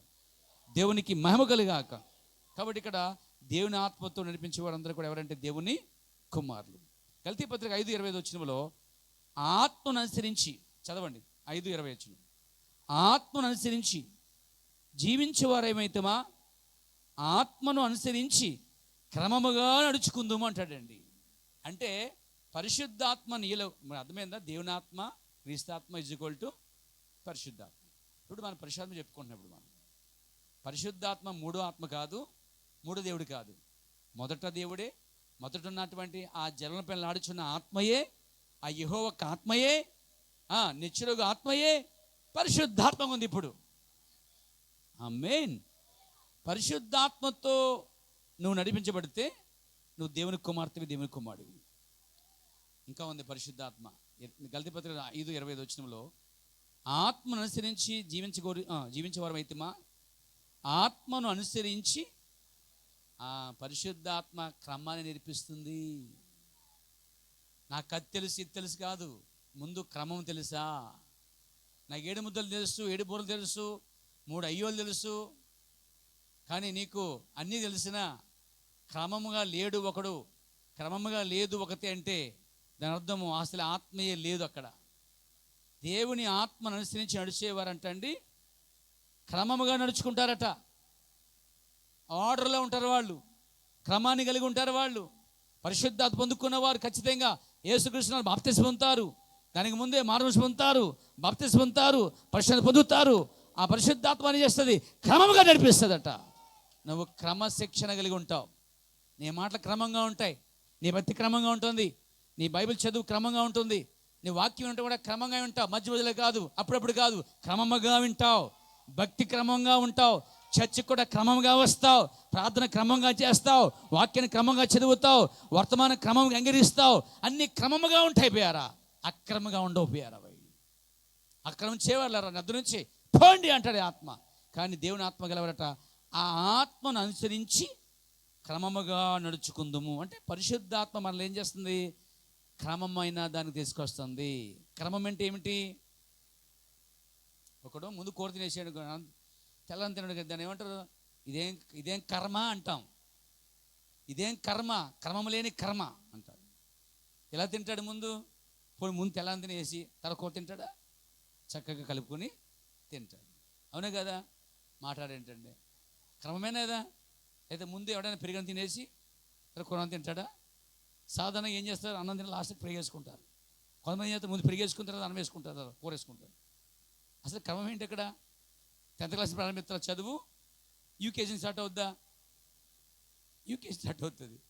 లేదు, నా 10th క్లాస్ జాయిన్ చేయ మమ్మీ అంటాడు ఎవడన్నా.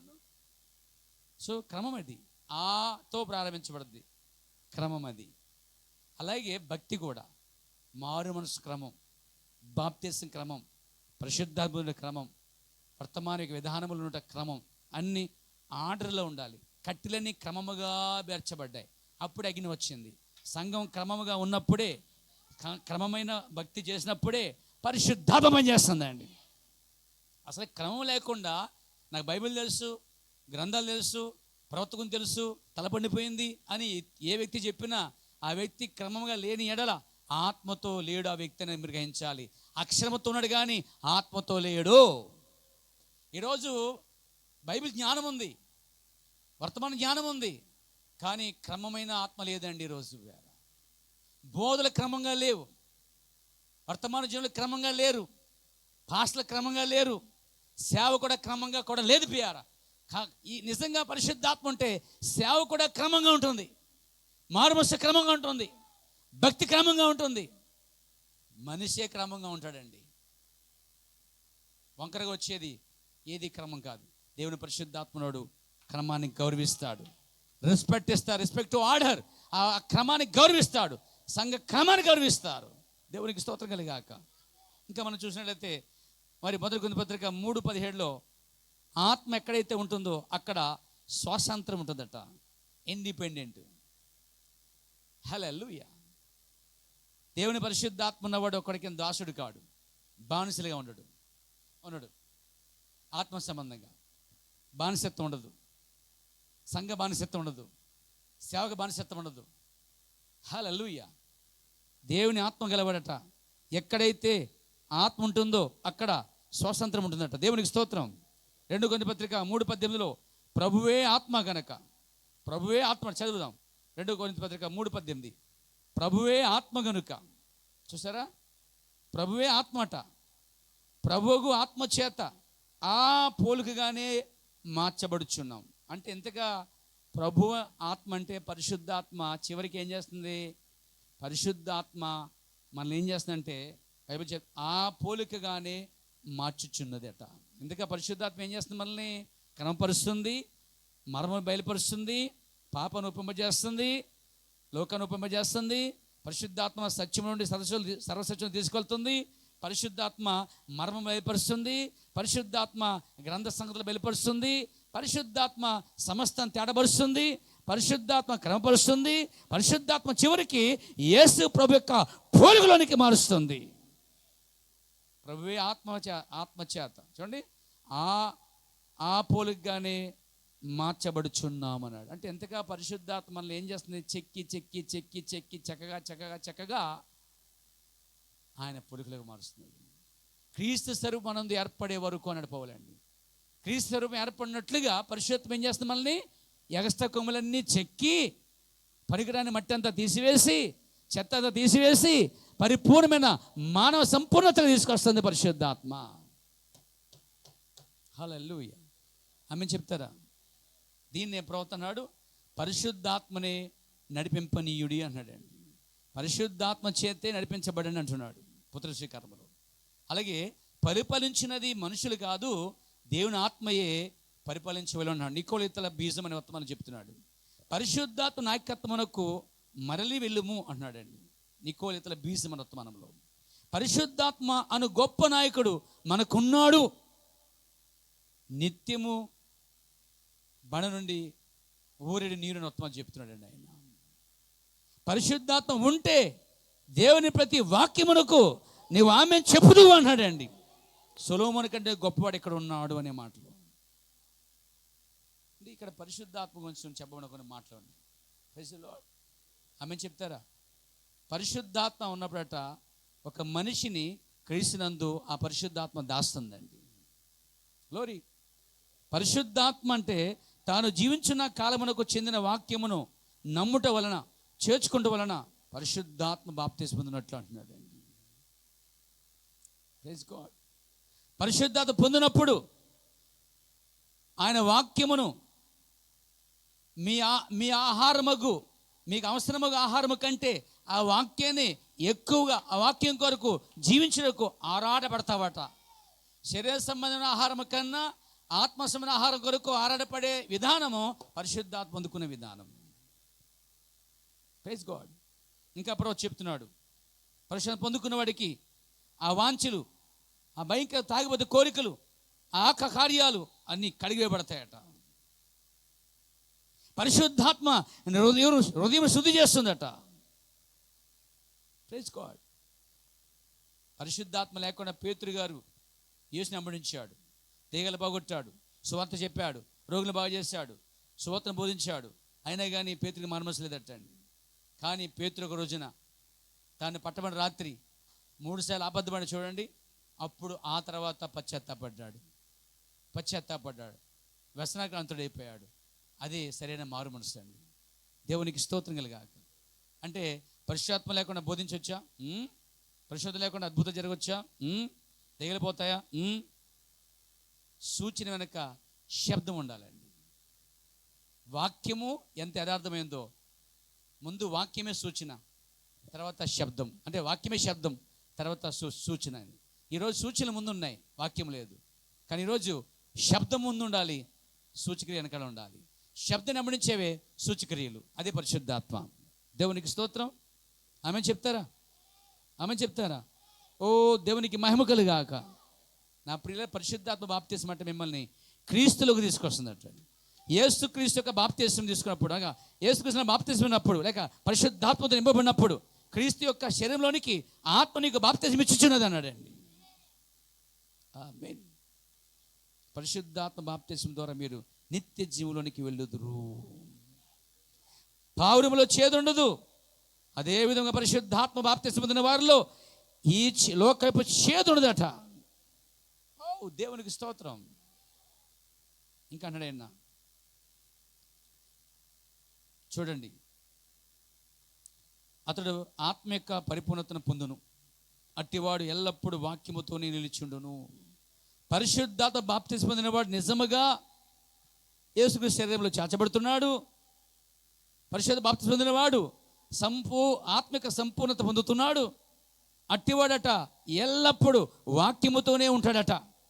పరిశుద్ధాత్మ పొందినట్లుగా అదే సూచన, ఎల్లప్పుడూ వాక్యముతో నిలిచినటమే పరిశుద్ధాత్మ పొందినట్లు సూచన అయి ఉన్నది. స్వస్థతల కన్నా వాక్యముతో నిలిచి ఉండండి, అదే పరిశుద్ధాత్మ పొందినట్టుగా రుజువు అంటండి. హే మ్యాన్, దేవునికి మహిమ కలుగాక. Praise the lord. పరిశుద్ధాత్ముడే నాయకుడని ఒప్పుకోండి. పరిశుద్ధాత్మయే మన న్యాయాధిపతిని ఒప్పుకోండి. పోపు కాదు కానీ, బిషప్ కాదు కానీ, ఏ మనుషుడు కాదు కానీ, మన న్యాయాధిపతి ప్రభువైన యేసుక్రీస్తు దేవుడు మనకు పరిశుద్ధాత్మని నాయకుడికి ఇచ్చాడట. ప్రవక్త అంటున్నాడు, పరిశుద్ధాత్మ మిమ్మల్ని నడిపించినట్లుగా ఎందుకు మీరు అవకాశం ఇవ్వరు అంటున్నాడు. ఇచ్చేయండి, పరిశుద్ధాత్మ నడిపించినట్లుగా అవకాశం ఇచ్చేసేయండి. దేవుణ్ణి మీ నాయకుడిగా ఎందుకు స్వీకరించరు? ఇచ్చేయండి. ఆయన్నే దీవించనియండి, ఆయనే పరిశుద్ధాత్మనే నడిపించనియండి. నేను ఈ మాటలను చాలా అత్తుకుంటున్నాను పేరు. నేను ఈ మాటలు నేను రెస్పెక్ట్ ఇస్తున్నాను. ఒక కాపర కన్నా పరిశుద్ధాత్మ నడిపించడానికి నేను ఎంతో ఇష్టపడుతున్నాను మరియు నేను కోరుకుంటున్నాను పేర. కేవలం పరిపాలించినది మనుషులు కాదు కానీ దేవుని ఆత్మయే పరిపాలించనివ్వండి. ఎందుకనగా వాక్యము ఆత్మ ఒకటే ఉన్నారండి. వాక్యము పరిశుద్ధాత్మ ఒకటి, పరిశుద్ధాత్మ వాక్యము ఒకటి. Praise God.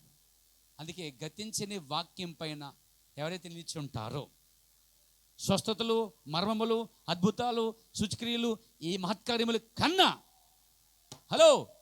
దేవుని వాక్యముతో ఎవరైతే నిలిచి ఉంటారో వారి స్వతంత్రులు. దేవుని వాక్యమే పరిశుద్ధాత్మ ఉన్నది, వారు దేవుని కుమారులు. కాబట్టి పరిశుద్ధాత్మ పొందుకు రుజువు తెలుసండి, రాయబడిన ప్రతి వాక్యముతో నిలబడి ఉన్నటే. Praise God. ఇక ఆఖరి మాట,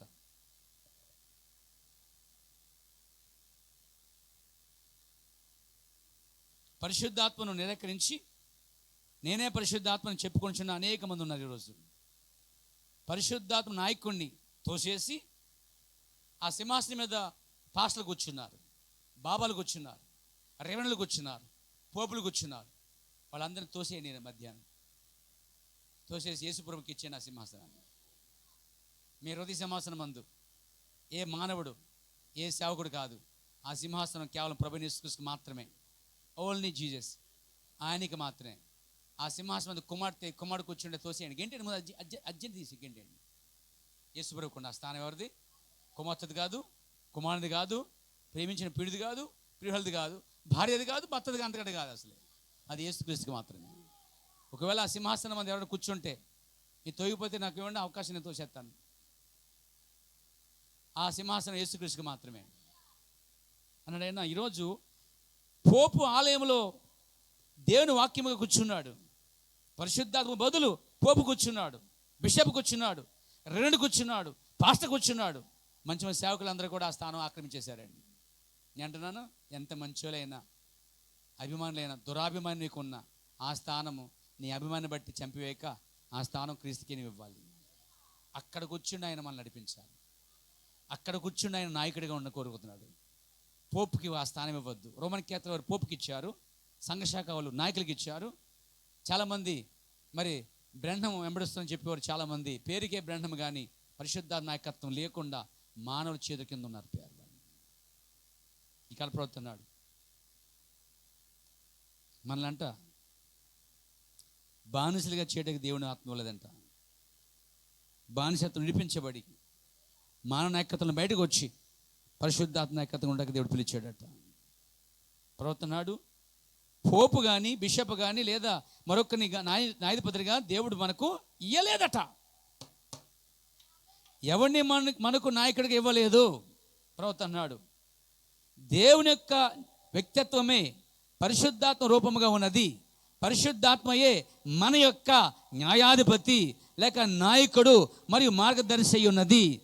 త్రోసివేయుడు రాజు వర్తమానంలో 17వ పేరాలో ప్రవర్తనాడు పేజీలో మానవులు మనకు నాయకుడిగా ఇవ్వబడలేదట, పరిశుద్ధాత్ముడే మనకు నాయకుడు ఇవ్వబడ్డాడు. కాబట్టి మానవ ప్రభుత్వమునకు వేరే ఉండవలెను. Praise God. వారు వాక్యమును ఆత్మను విసర్జించి ఒక మానవుణ్ణి సౌలుని వారు ఎన్నుకున్నారు. అప్పుడే వారు చనిపోయారు.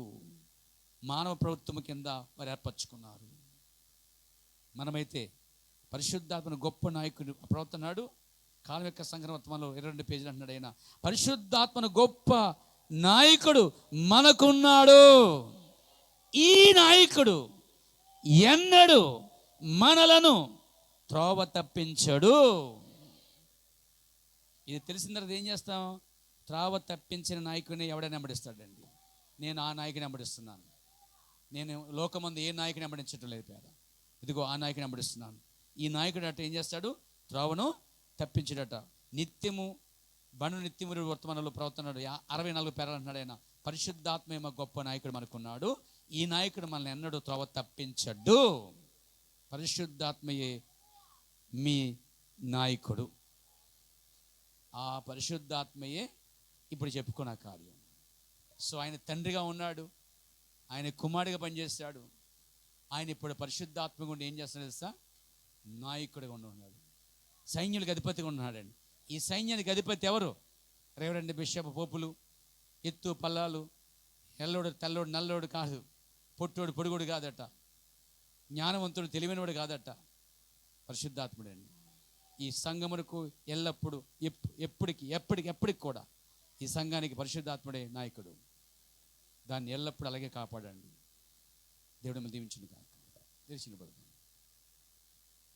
ప్రార్థన చేసుకుందాం. సర్వశక్తిగల మా ప్రభువైన యేసు, మీ ఘననామానికి వందనములు, స్తోత్రాలు దేవా. తండ్రి కోసం మాట్లాడారు, కుమారుడి కోసం మీరు మాట్లాడారు. పరిశుద్ధాత్మ ఏమిటో ఉదయకాలంలో తేటగా బయలుపరిచారు. ప్రభువా, తండ్రిగా ఉన్న నీవే కుమారుడిగా వచ్చావని, కుమారుడిగా వచ్చి నీవే పరిశుద్ధాత్మ వచ్చావని, అది పాతలో ఆత్మ దేవుని ఆత్మని, యెహోవా ఆత్మని, మరి అది యేసుక్రీస్తు ఆత్మని, మరి అది ఇప్పుడు పరిశుద్ధాత్మని చాలా స్పష్టంగా లేఖనాల ద్వారా మీరు మాకు ఇచ్చారు. అందరిని బట్టి కృతజ్ఞతలు. పరిశుద్ధాత్మ ఉన్నప్పుడు ప్రతి వాక్యానికి మేము ఆమె చెప్తామని కూడా మీరు చెప్పారు. ప్రభువా నీకు స్తోత్రములు. ఎల్లప్పుడూ నీ ఆత్మ చేత మీరే నాయకులుగా ఉండి నిత్య జీవం నడిపించండి దేవా. ఇది మొదలుకొని నిరంతరమును ఎల్లప్పుడూ కూడా ఆ పరలోకం చేరే వరకు, నీతో సింహాసనం మీద కూర్చునే వరకు మీరే నాయకుడిగా ఉండి, త్రోవ తప్పించిన నాయకుడిగా ఉండి నాయన నడిపించే దేవుడు అని ఒప్పుకుంటూ అప్పగించుకుంటూ యేసుక్రీస్తును ప్రార్థించి సమర్పించుకుంటున్నాము.